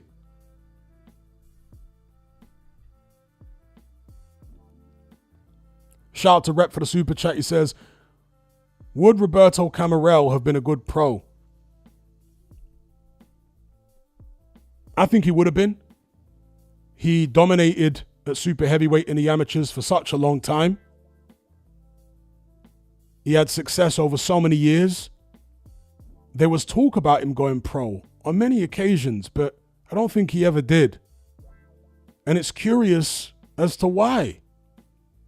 In case you don't know, Roberto Camarel was actually, and maybe he still is, a policeman in Italy. That's his day job, or it was his day job, for years during his amateur career. And I can't imagine being a police officer in Italy pays that much. So why he didn't, turn over when he was so successful in the amateurs and had that much talent, your guess is as good as mine.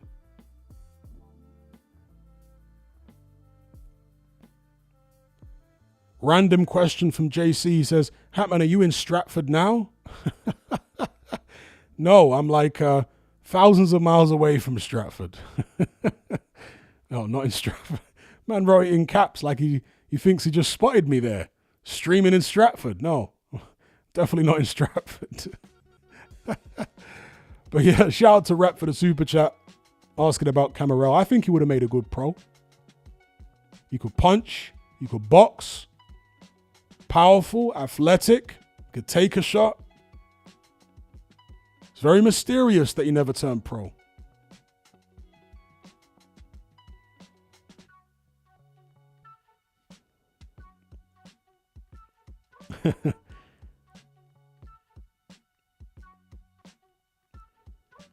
Is it Olubusayo?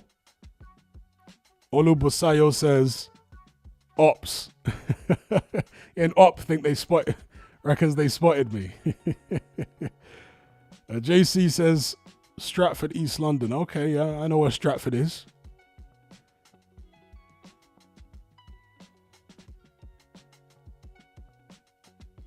Afro Jam says he didn't want to leave his family and take his family with him. That's what Usyk did, right? Usyk actually lives, I think it's in California.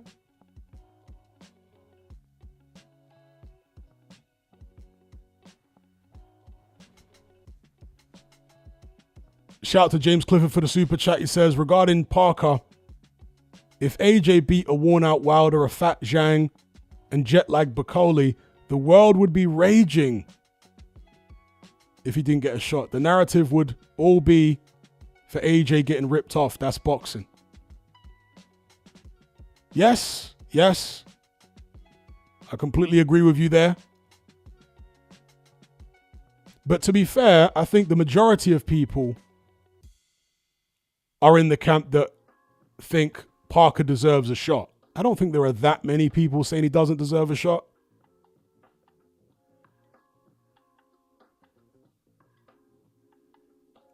But shout out to James Clifford for the super chat, as always. Yeah, I think Parker deserves it.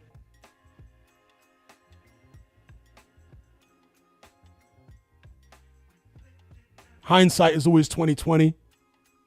And you have to view the wins for what they were at the time, especially with regards to rankings. And those were all highly ranked fighters that Joseph Parker beat. And also, before those fights, they were seen as tough for Parker, right? Wilder was seen as a tough fight for him. Zhang was seen as a tough fight for him. Bakole was, we weren't sure what kind of shape he was going to be in. But he was still coming off a good win over Jared Anderson. So you have to take into account how those fights were perceived at the time that Parker went into them. And as I say, the rankings of the fighters. And based on all that, yeah, he deserves his shot.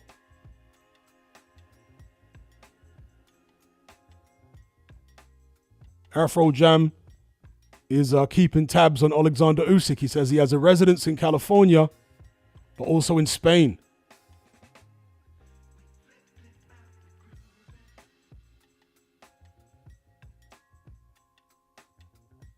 Oh, okay. See, I wasn't even paying attention to the visuals that I got on screen now. See, I was thrown off because I'm not even watching my own visuals. I've got the live chat in full screen. Okay, so I'm running that boxing venues video. Okay, I see what it was about now. That's why he was talking about Stratford. Okay.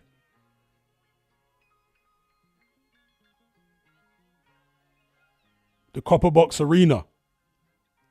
That's what must have been on screen there. Sam says, wait, Usyk lives in the US? Yeah. Yeah, I mean, it wouldn't really be wise to live in his home country at this point, would it? So, yeah, he's been living in the US for quite a while, I think.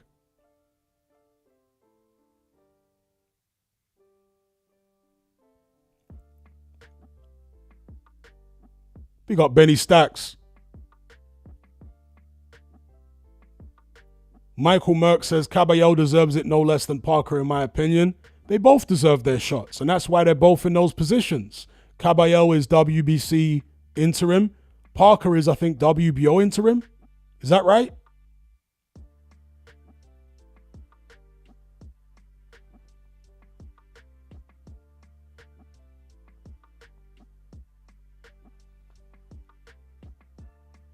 So they both deserve their shot. It's just a matter of when those shots get called.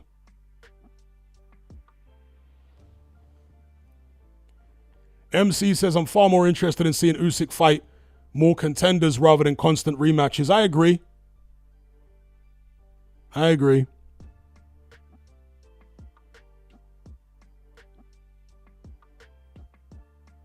Okay, Goldo says, Itauma will probably KO Bakole, if we're being honest.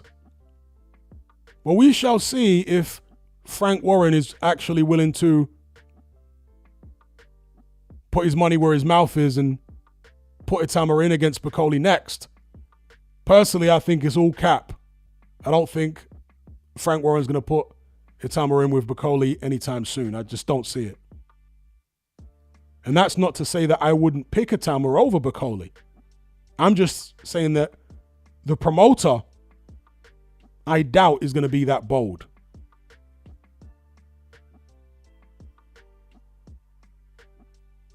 And also, as I said earlier on, I don't see why he would want to give Ben Shalom that opportunity. It's not just giving Bakole an opportunity against his young upcoming rising star in Itauma.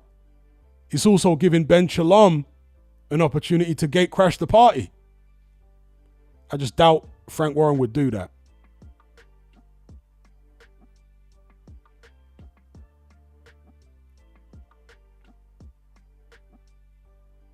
Sam says, I have a suspicion that Usyk will age overnight and Triple D will lay him out cold.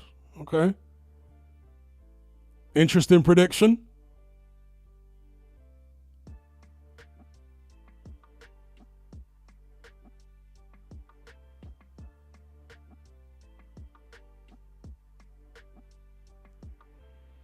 Afro Jam doesn't think Itauma's going to stop Bakole or steamroll Bakole if they fight, because two journeymen have already been the distance with Itauma. To be fair, though, they were the journeymen went the distance in short fights.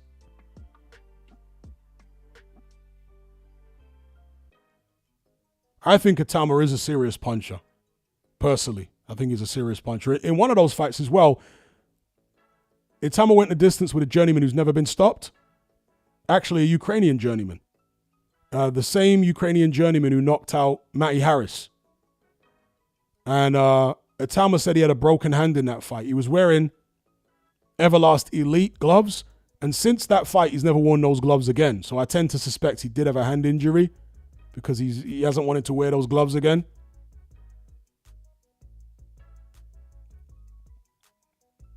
Afro Jam says, no, one was a 10-rounder. Itauma's been 10 rounds? Nah. I'm sure he hasn't been 10 rounds. Let me look it up here. I don't remember him going 10 rounds ever.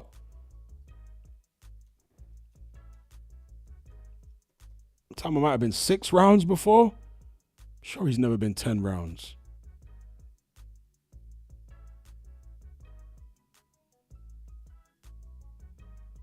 Looking at his record now. No, the furthest he's been is 6 rounds. He's never been 10 rounds. He's been in fights that were scheduled for 10, but he's never actually been 10 rounds. He's been 6 rounds twice. The fights he went the distance with Dobyachenko. He's the guy that I was just talking about. The guy who knocked out Matty Harris. Dobyachenko, that was in his 3rd fight. And Dobyachenko has never been knocked out. Dobyachenko's got 17 losses and no KO losses. So that's how tough Dobyachenko is. Right, he's a tough guy. Very tough. If you got 17 losses and you've never been stopped, that means you take some shifting. And that's the guy Itauma went 6 rounds with the first time. And the second one was a guy called Kevin Espindola.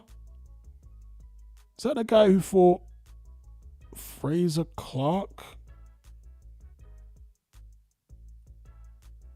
Yeah, okay, yeah, he fought Fraser Clark and retired with an injured hand. Looking at his record here. Espindola has also never been... Okay, Riakporhe. Oh, he just fought Riakporhe. Okay, that's the guy that Riakporhe fought. Riakporhe stopped him in 4. Okay. But yeah, those were short fights. 6-rounders where Itauma went the distance. And no, I personally think Itauma's a serious puncher. I'm not saying he's a Deontay Wilder type puncher, but I think he's a serious puncher.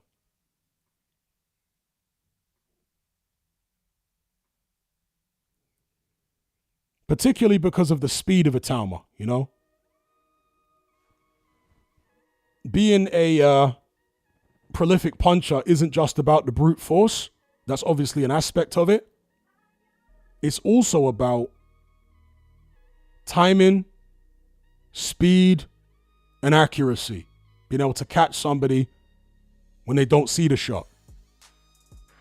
And when you factor all those things in, I think Itauma's a serious puncher. It's like Mike Tyson. You know, a lot of Mike Tyson fans get carried away.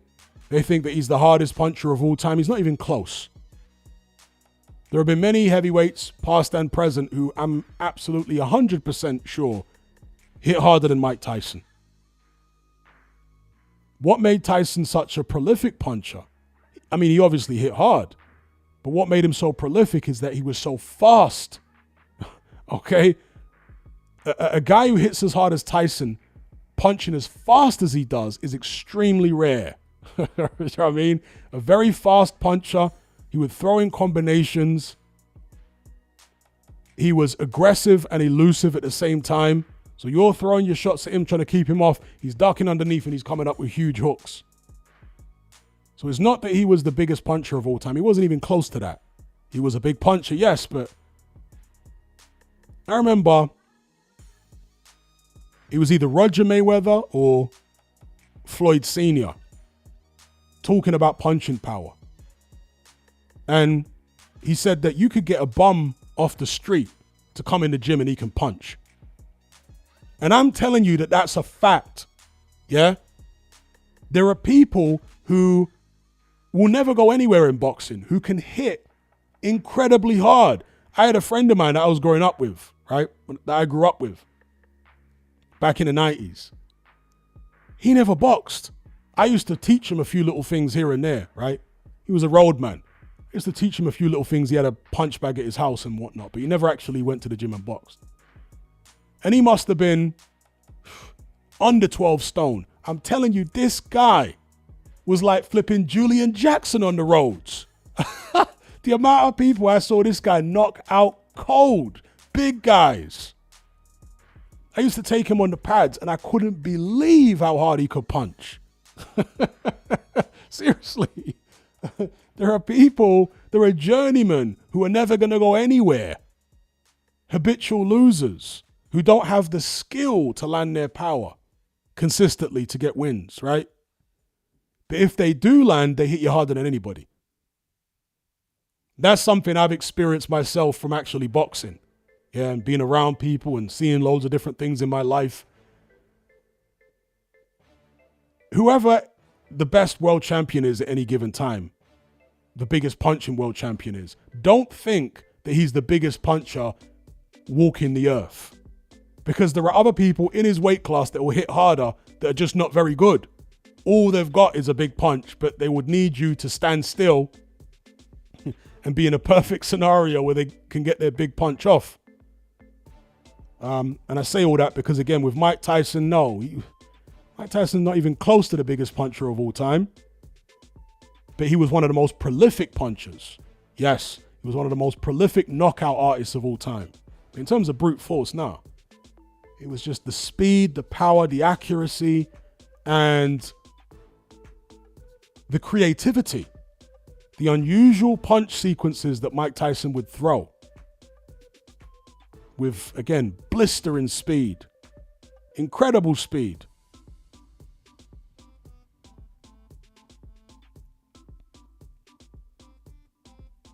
Afro Jam says Buster Douglas also said he was hit harder by some no-name cruiserweight who was his sparring partner. Yeah, Oliver McCall said that Burt Cooper hit harder than Mike Tyson. He said the hardest he was ever hit was by Burt Cooper, who was a journeyman.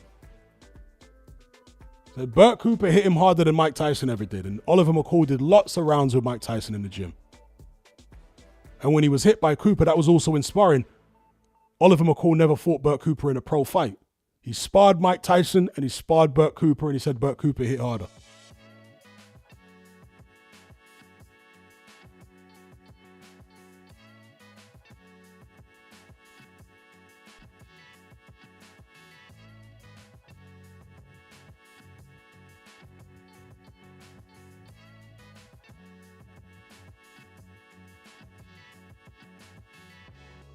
Darnell Boone, that's right. NJ mentioned Darnell Boone. Darnell Boone was a tremendous puncher. Shout out to Benny Stacks for the super chat. I missed this one. He said, best UK trainer. Of all time or right now? If you're talking about right now,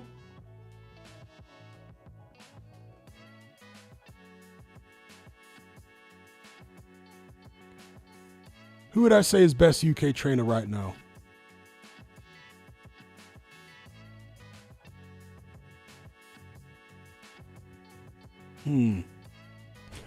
I knew somebody was going to mention Don Charles. So let's just name the trainers. Dom Ingle, but he's not really training anybody of note at the moment. Shane McGuigan. Adam Booth. Ben Davison. Tony Sims. Andy Lee. Somebody mentioned John Fury.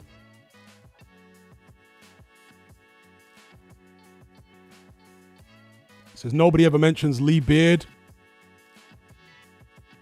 Tunde Ajayi. Afro Jam says Andy Lee is Irish. He was actually born in England.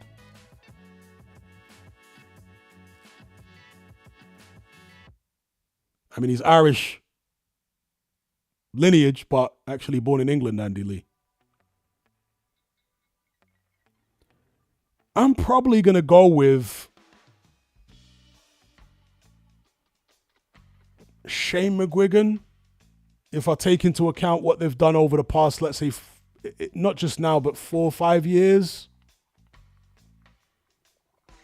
Probably go with Shane McGuigan. I mean, he's not doing much at the moment, but you have ups and downs as a trainer. Nova says Ben Davison.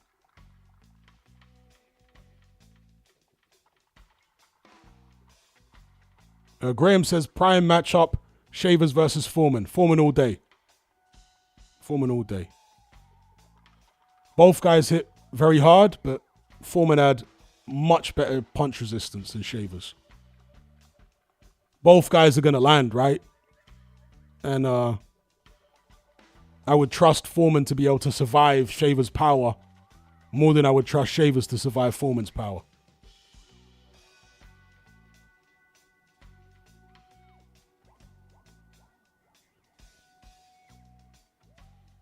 I forgot Joe Gallagher, of course, yeah.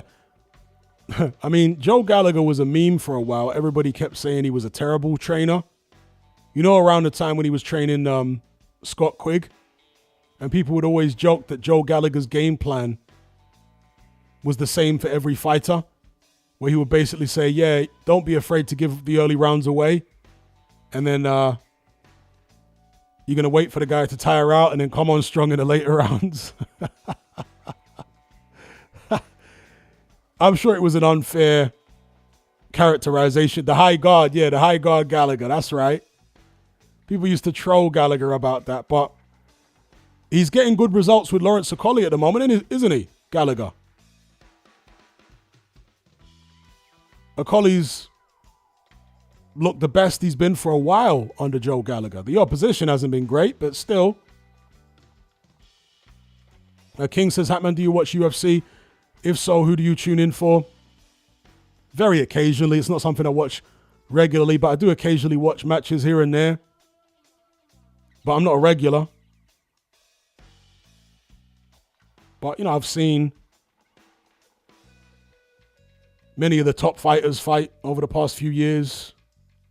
Izzy, Usman, Ngannou when he was still in the UFC. Khabib when he was still fighting, obviously McGregor. Some of the female fighters. I'm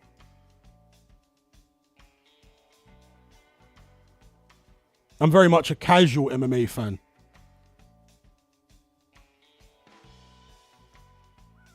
Yeah, the Dagestan fighters have been taken over.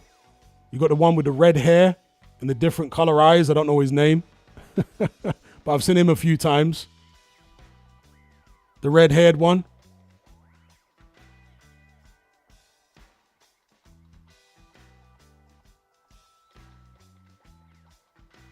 You know, that red hair guy, Dagestan guy, he should be in movies, bro. If he hasn't been in movies already, he should be in movies. He looks like perfect to just be a villain in some type of movie. Who's that Mexican kid in UFC with a bizarre looking face? What's his name? I've seen him a few times. He jumps on your back like some kind of monkey. And you can't get him off.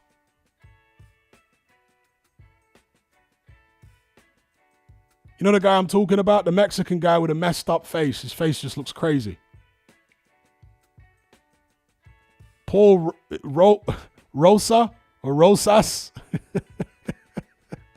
Yeah, he's got like weird ears and a weird nose and his whole,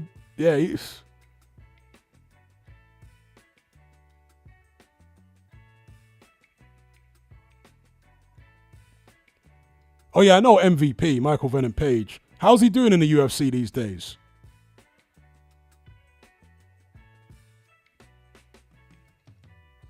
Yeah, I've seen Amanda Nunes fight.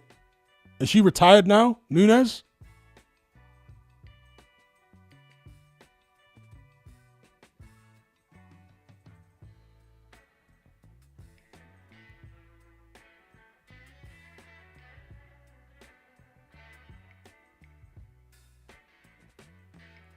Oh, really? MVP beat the guy with the eye. The redhead guy, really?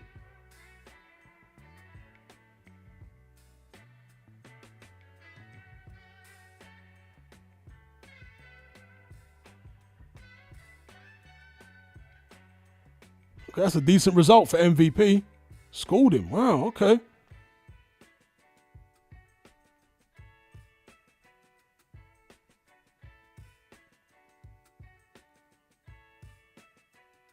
I always liked MVP's style, at least when he was offensive. But I think since his loss to, who did he lose to? Was it Lima? Douglas Lima? I know he avenged it. But since then, he hasn't been as aggressive. You know, MVP hasn't been as aggressive because previously, like when he was with Bellator, he was quite aggressive. But ever since that Douglas Lima defeat, where he got knocked out cold, he's a lot more careful.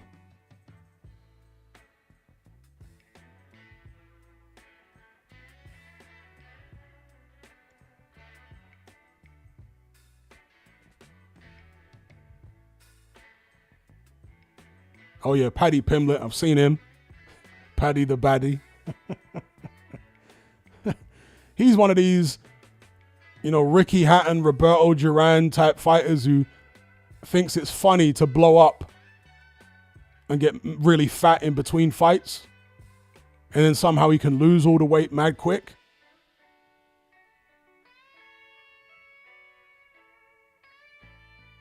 That's going to do you in the long run. I don't know why fighters think it's cool to do that.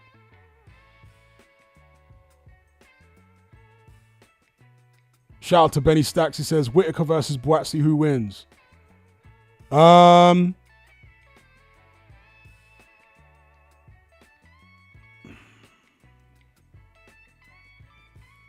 First of all, let's point out the obvious.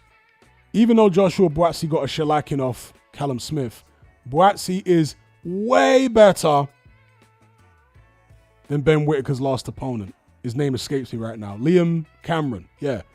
Buatsi's way better than Liam Cameron. I mean, by several orders of magnitude, better than Liam Cameron.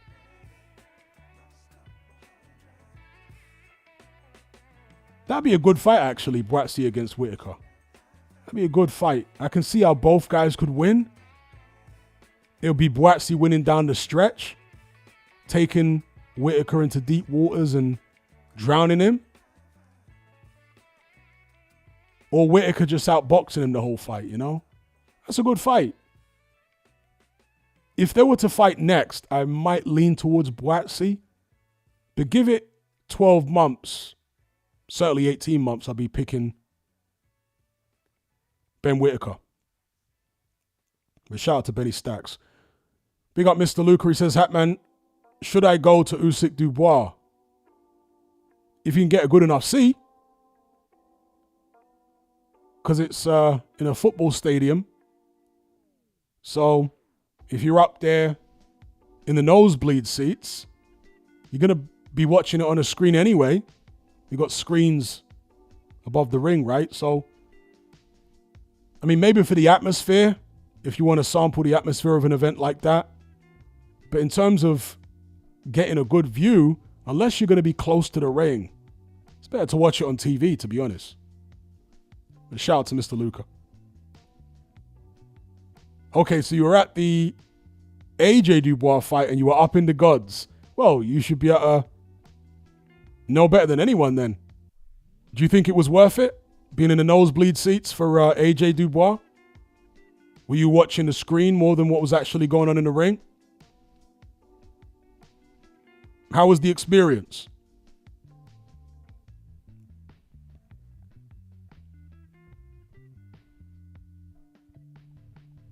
Shaky Boy Johnson says, Hatman, what are your thoughts on power slapping? It's bizarre. I'm not sure how that ever became a thing, but yeah, it's bizarre. First Round Boxing says, Hatman, did you watch my boy Ezra Taylor at the weekend? Yes, I did. And your boy he may be, but I was not particularly impressed. I mean, he won the fight, but I didn't see anything there that would lead me to believe he's going to go on to be a world level light heavyweight. And I wouldn't fancy his chances against any of the top British light heavyweights, to be honest, at this stage. I wouldn't pick him over Ben Whittaker. I wouldn't pick him over Boatsy. I wouldn't pick him over Yard. I wouldn't pick him over Callum Smith. Obviously, it's early days for him. He's a prospect still. But even against another prospect in Whittaker, I wouldn't pick him over Whittaker. Would I even pick him over Dan Aziz? I think a fired up Dan Aziz, Dan Aziz has seen better days. But the version of Dan Aziz who beat Hosea Burton, probably pick him over Ezra Taylor, to be honest.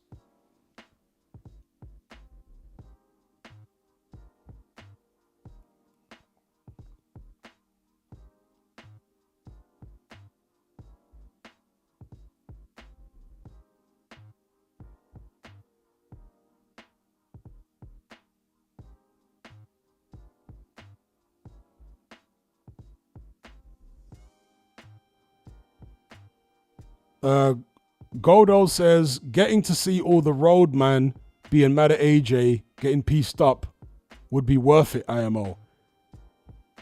I don't think AJ has that much of a roadman following, to be honest.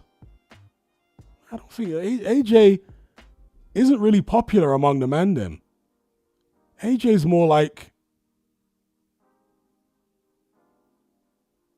people that have legit jobs and, you know, upwardly mobile types of all races.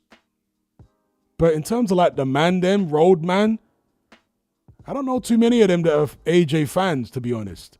In fact, I'll let you in on a secret, right? If it is a secret to you.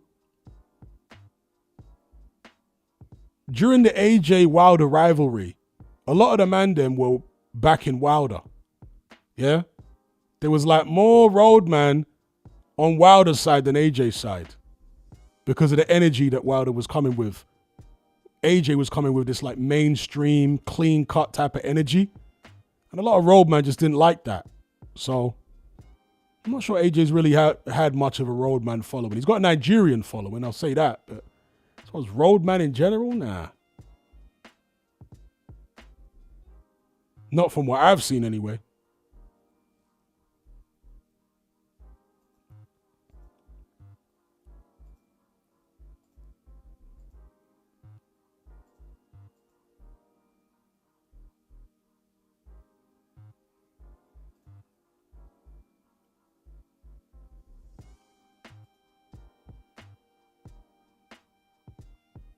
You know, fighters who had more of a roadman following would be Wilder, even Dylan White to some extent. Because Dylan White is coming with that type of energy. Shout out to Workstation for the super chat. He says, what do you make of other sports like Muay Thai and kickboxing? One championship is always a blast and K1 is making a resurgence. Well, I did used to watch random K1 fights back in the days. I don't think I've ever watched K1 live, but I did used to watch random fights with Crow Cop and Bob Sapp and all those guys, right?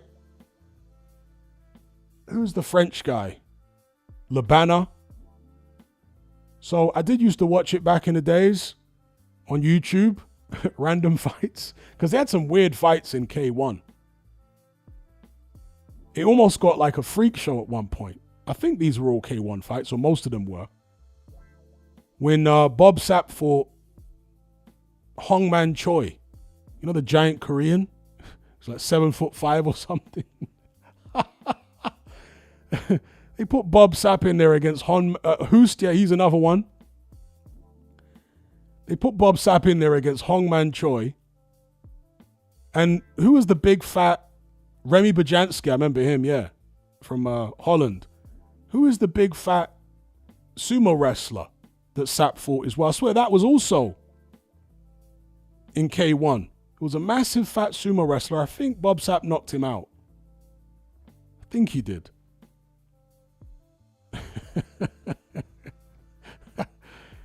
But it always amazed me how massive Bob Sapp was, but how useless he was as a fighter.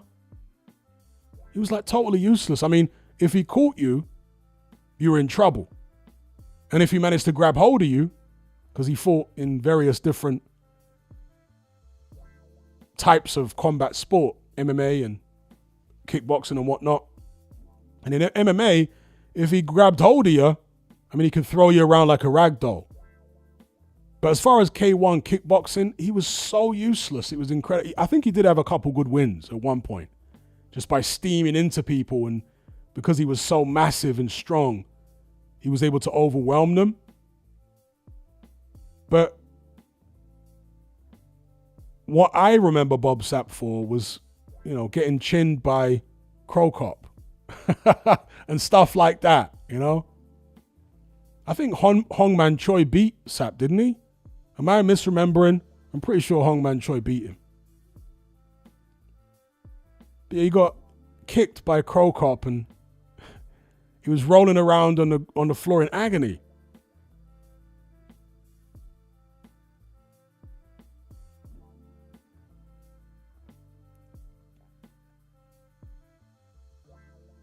Thank you, Mark. Yes, Akibono. That was the sumo wrestler I was thinking about. Akibono. That's right. Workstation mentioned it as well. Yes, Akibono. That's the guy.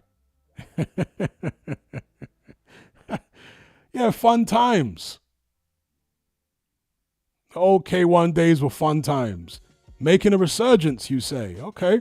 Do they have any weird characters? Because that would make me actually want to watch. If they have bizarre characters like they used to, like the Bob Sapps and the Hongman Chois and Akibono and them kind of guys. If they've got another set of colorful characters, maybe I'll tune in.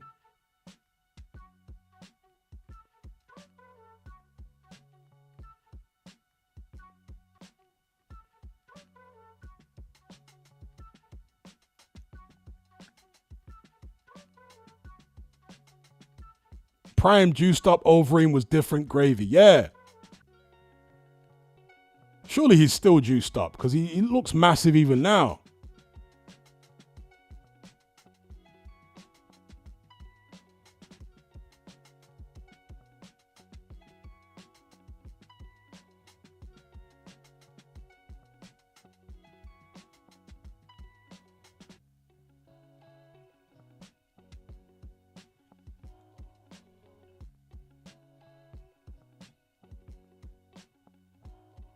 Pride days.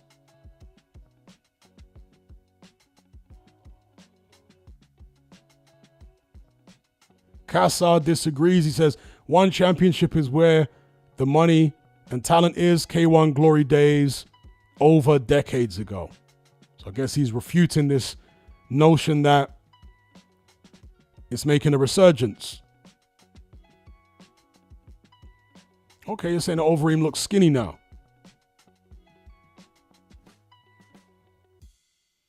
Last time I saw him, he was massive, still. I don't know, might have been a year ago.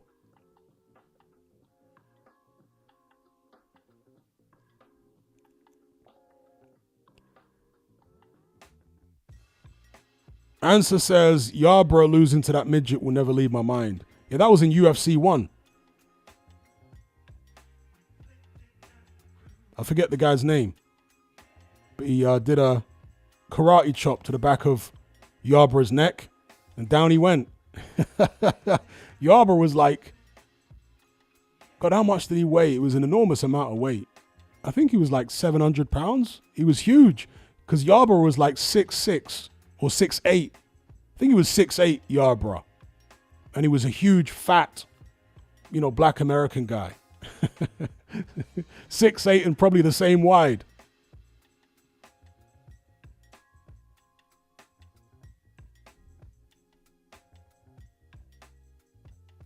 Yeah, I think Yarborough passed away many years ago. That's right. Yeah, he did. I mean, you wouldn't expect somebody that size to live long.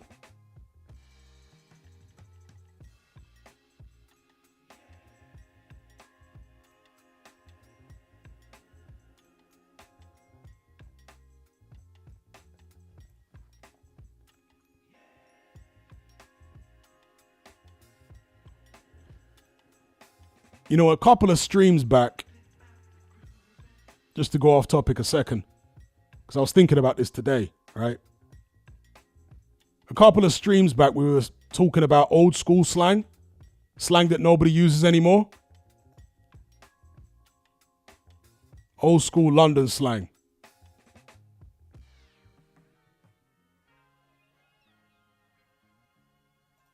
And I was remembering a few words today. Yeah.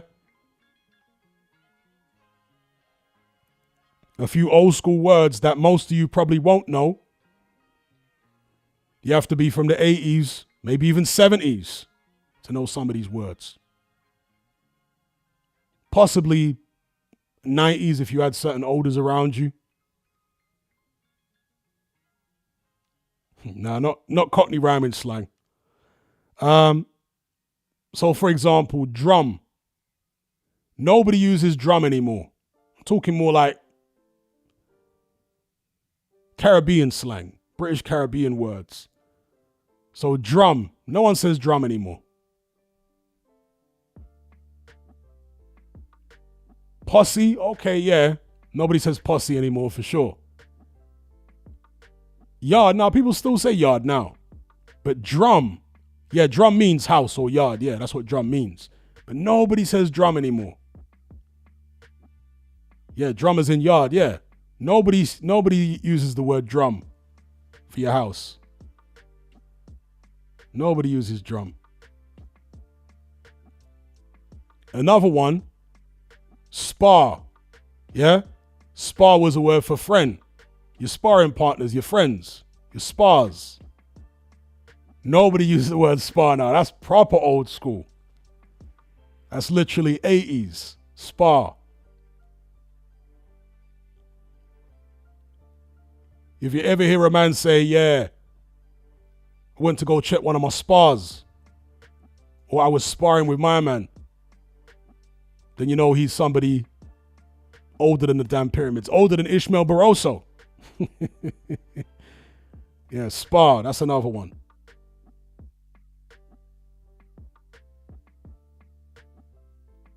Shout out to Luke B. Says, Hatman, I still miss the old Facebook group now. The channel is getting massive, nearly 100K. Big up Luke B. The old school crew. Yeah, the Facebook days. My first Facebook group got quite a lot. I think it might have got close to 20,000 members, and then it got shut down. It got nuked. And then the second iteration of that group, I think only got to about 2,000 or 3,000.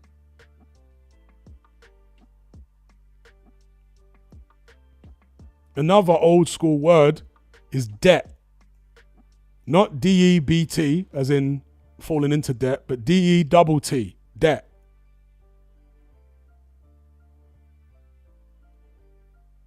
See, again, most of you guys won't even know that word. You don't know the word debt. That's why the Jungle MC has that as part of his name, MC Det. It was a superlative, Det. That's a proper old word that, yeah, you got to be my age or older to know that word, Det.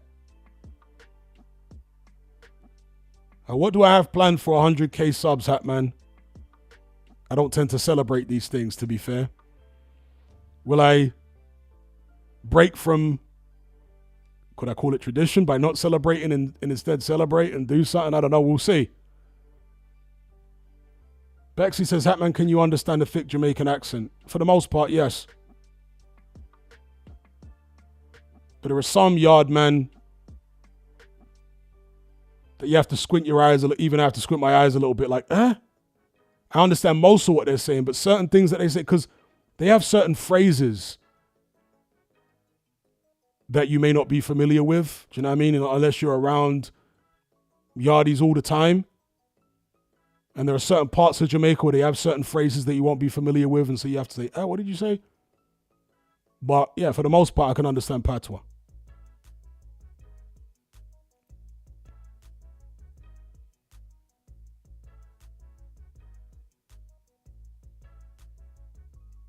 Would I ever do a face reveal? I was actually thinking about this the other day. I was like, how much money would I need to get to do a face reveal? That's what I was thinking about. I was like, if I got like $5,000 in donations in a month, would I do a face reveal for that?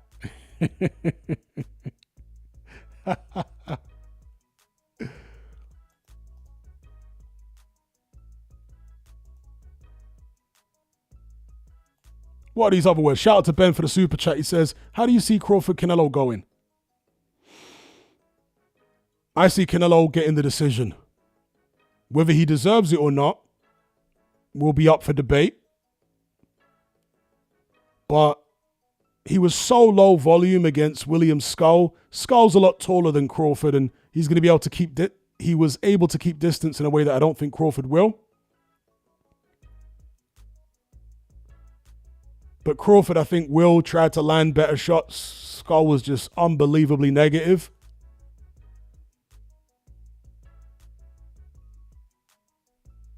So I'm going to say it goes the distance and Canelo gets a decision. Yeah.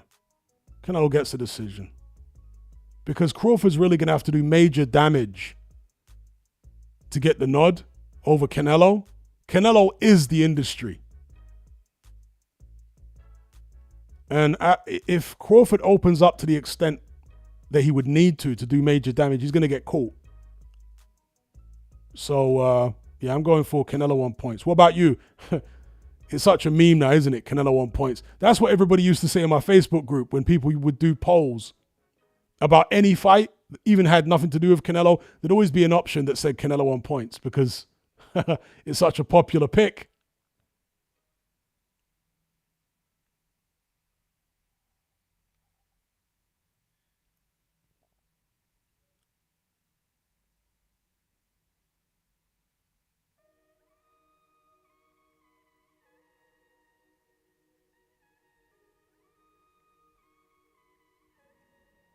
So some other old words, which I'm sure most people in the chat again will not be familiar with. Sprat. Who knows the word sprat? That's a word you don't hear anymore.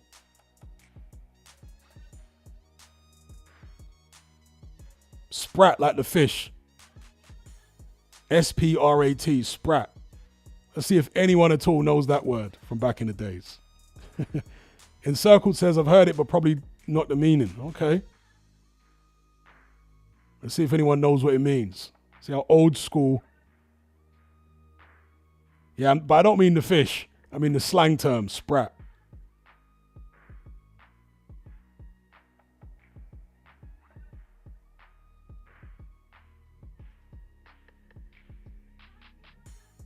Choice says debt as in debt car meaning good. Yeah, debt is a superlative. So for example, Black Twang, right? The British rapper Black Twang. His first album was called Network Southeast. It was a play on words because Network Southeast is like a rail network, train network. So he called his first album Network Southeast rather than Network Southeast.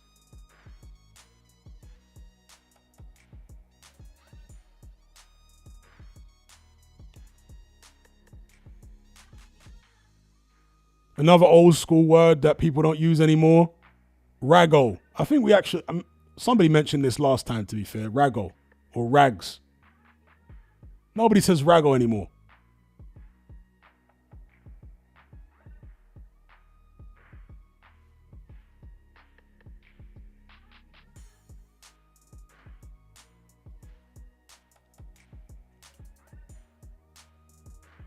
Bexy says, Hatman, what does George Fox actually do? He's a pro boxer. He's Don Charles' son. I don't know what he does in the Dubois camp. God knows.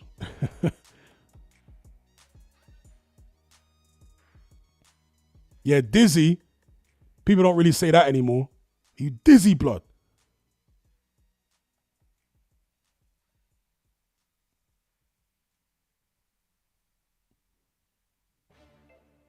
But Rags is an older one. Okay, Adrian says, I still say Rags.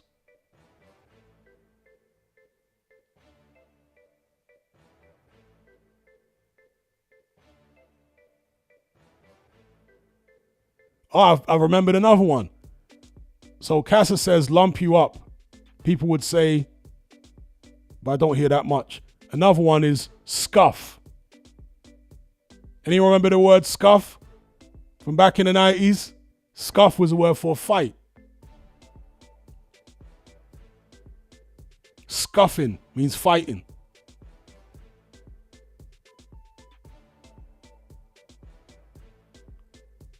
BG London remembers it. Yeah, scuffing. Old school words, bro. That's right, short for scuffle.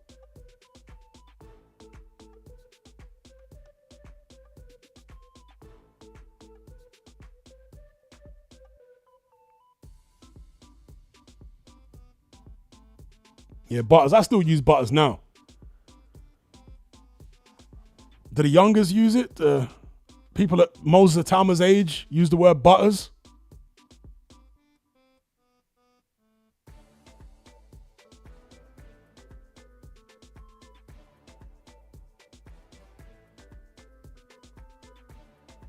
And Circle says not really. Okay, I don't really use the... They're taking all this American slang now, ain't it?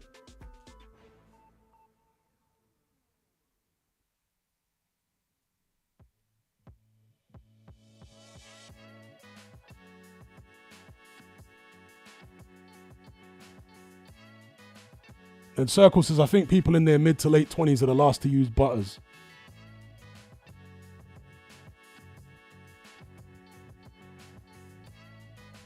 Butters is derived from butt ugly. That's where it comes from. So butt ugly turned into butters.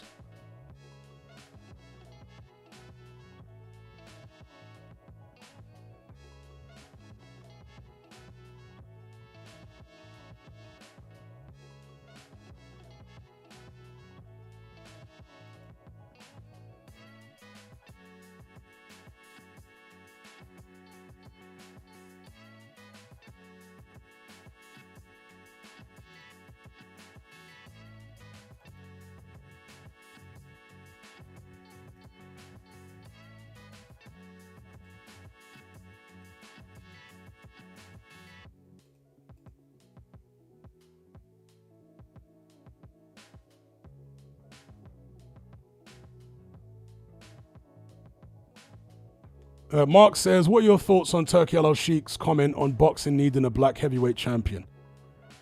I thought it was a curious comment, and I had to think about it for a while. Like, why is he saying that?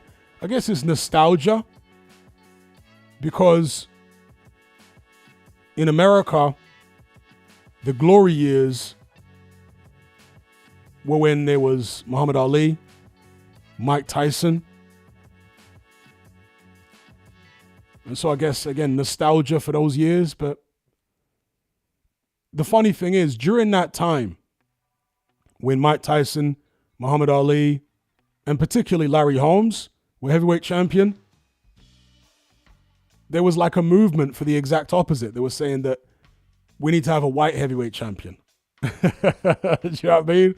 Because a white heavyweight champion would cross over better because, you know, white people are a majority in the United States and throughout the Western world. So we really need a white heavyweight champion. So, you know, I don't really think it makes much difference at this stage. I don't think having a black heavyweight champion, I mean, we do have a black heavyweight champion, Daniel Dubois. So I don't really see how that would, you know, or maybe he meant black American heavyweight champion. Is that what he meant? But again, during the Deontay Wilder years, we had a black American heavyweight champion and it didn't really ignite boxing in any kind of way. So I don't think, I think it's just being nostalgic.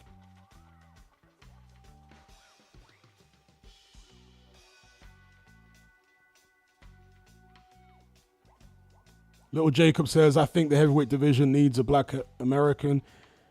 But again, when Dubois was champion, I mean, not Dubois, when Wilder was champion, was it all that great? You know? Don't know, man.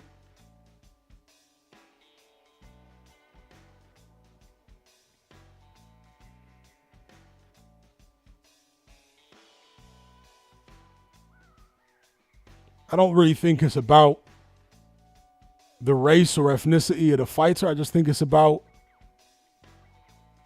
at least for me as a boxing fan, you know, everyone's got a different perspective, right?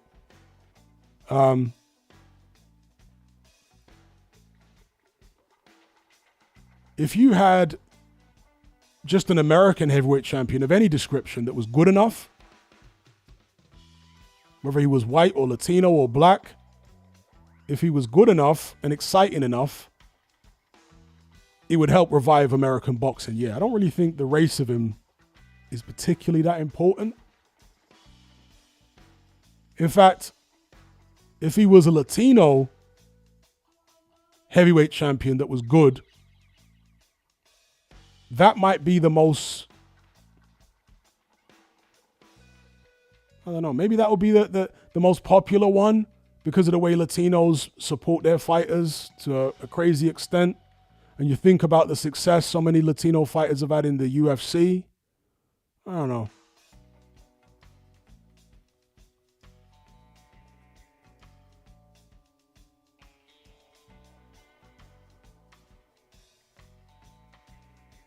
Robert Wilson says, I've noticed a lot of Americans started to use the word fam a lot recently. That's because they started it.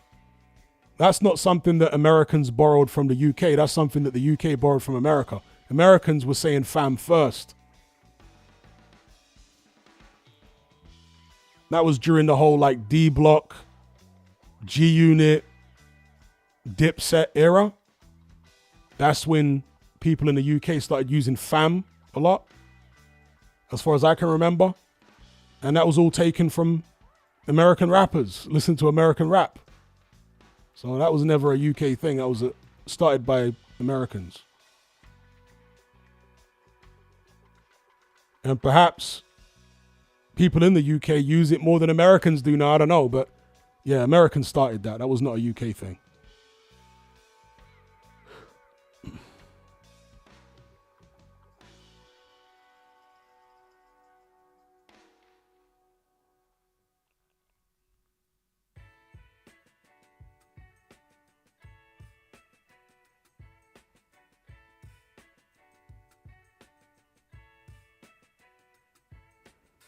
Damn, Jake says, yes, Hatman just had a blazing row with the missus and missed most of the live. Sorry to hear that, bro. There are a few things that will get you more angry than a blazing row with the missus. So, big up, Jake. Hopefully all is well.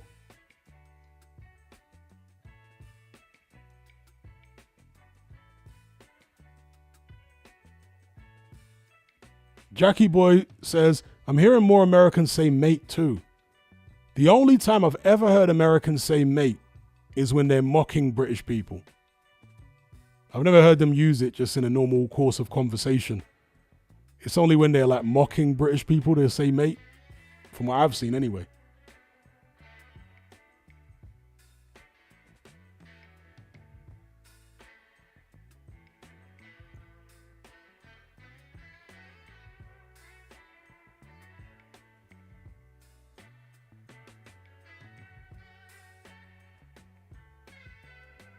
Robert Wilson says Usyk, other than being a great fighter, is boring in my opinion. I disagree.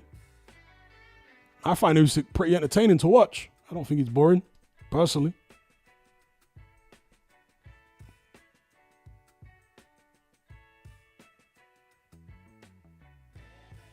You know, Usyk is an aggressive fighter. He throws a lot of shots.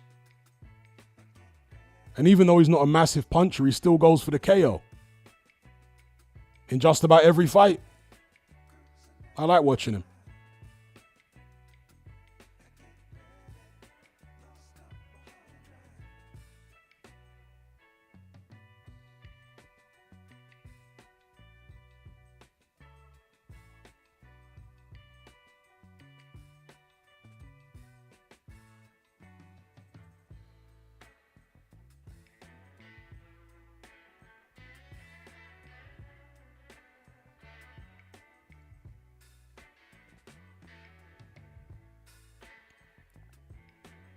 Robert Wilson says his fighting is good. I mean, his personality. You think his personality is boring? I think Usyk's one of the most charismatic fighters out there, to be honest. He's a very charismatic guy. I think, personally, Usyk is way more charismatic than Fury is. Way more. Even though his English is broken and you don't understand him that well, I just think he's a far more charismatic individual. He's more funny and, yeah, he's just way more charismatic than Fury is. If Usyk spoke fluent English, probably be a massive star, especially if he was like an American-based fighter. I mean, he lives in America, but you know what I mean. If he was properly in the Anglosphere and he was on American chat shows and sports shows, turning up for the NFL and in the studio talking to people, and he spoke fluent English like that, I think he'd be a massive star. Because he doesn't speak good English and he's really not in the Anglosphere in terms of media, that's why he's never really crossed over. But yeah, if Usyk was, like somebody said there, if Usyk was American, he'd be a massive star. Massive.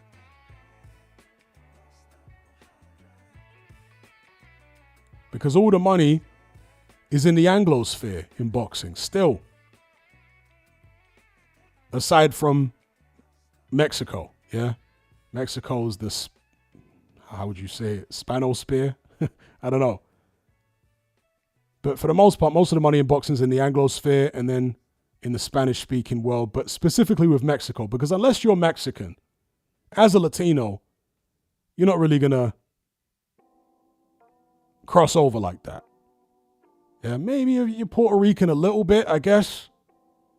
That'd be the number 2 after Mexico. But if you're from somewhere like Venezuela, you're not going to be a big star, are you? Do you know what I mean? Even Dominican Republic, even Nicaragua, I mean, you're not going to be a big star.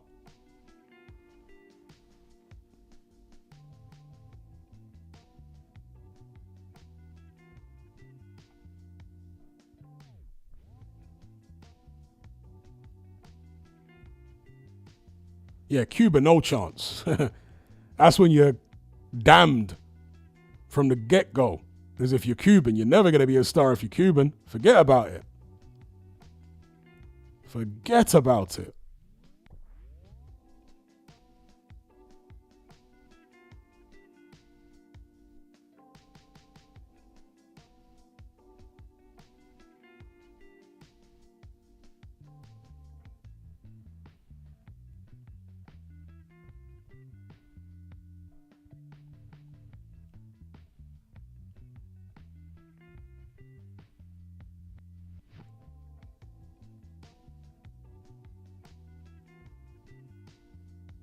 All right, peeps, gonna wrap this one up. You know the routine. I'd like to thank each and every one of you for joining the conversation, and a special shout out to those who donated via Super Chat. It's been a blast. Make sure you guys take care, be good, and I'll catch you on the next one. I'm out.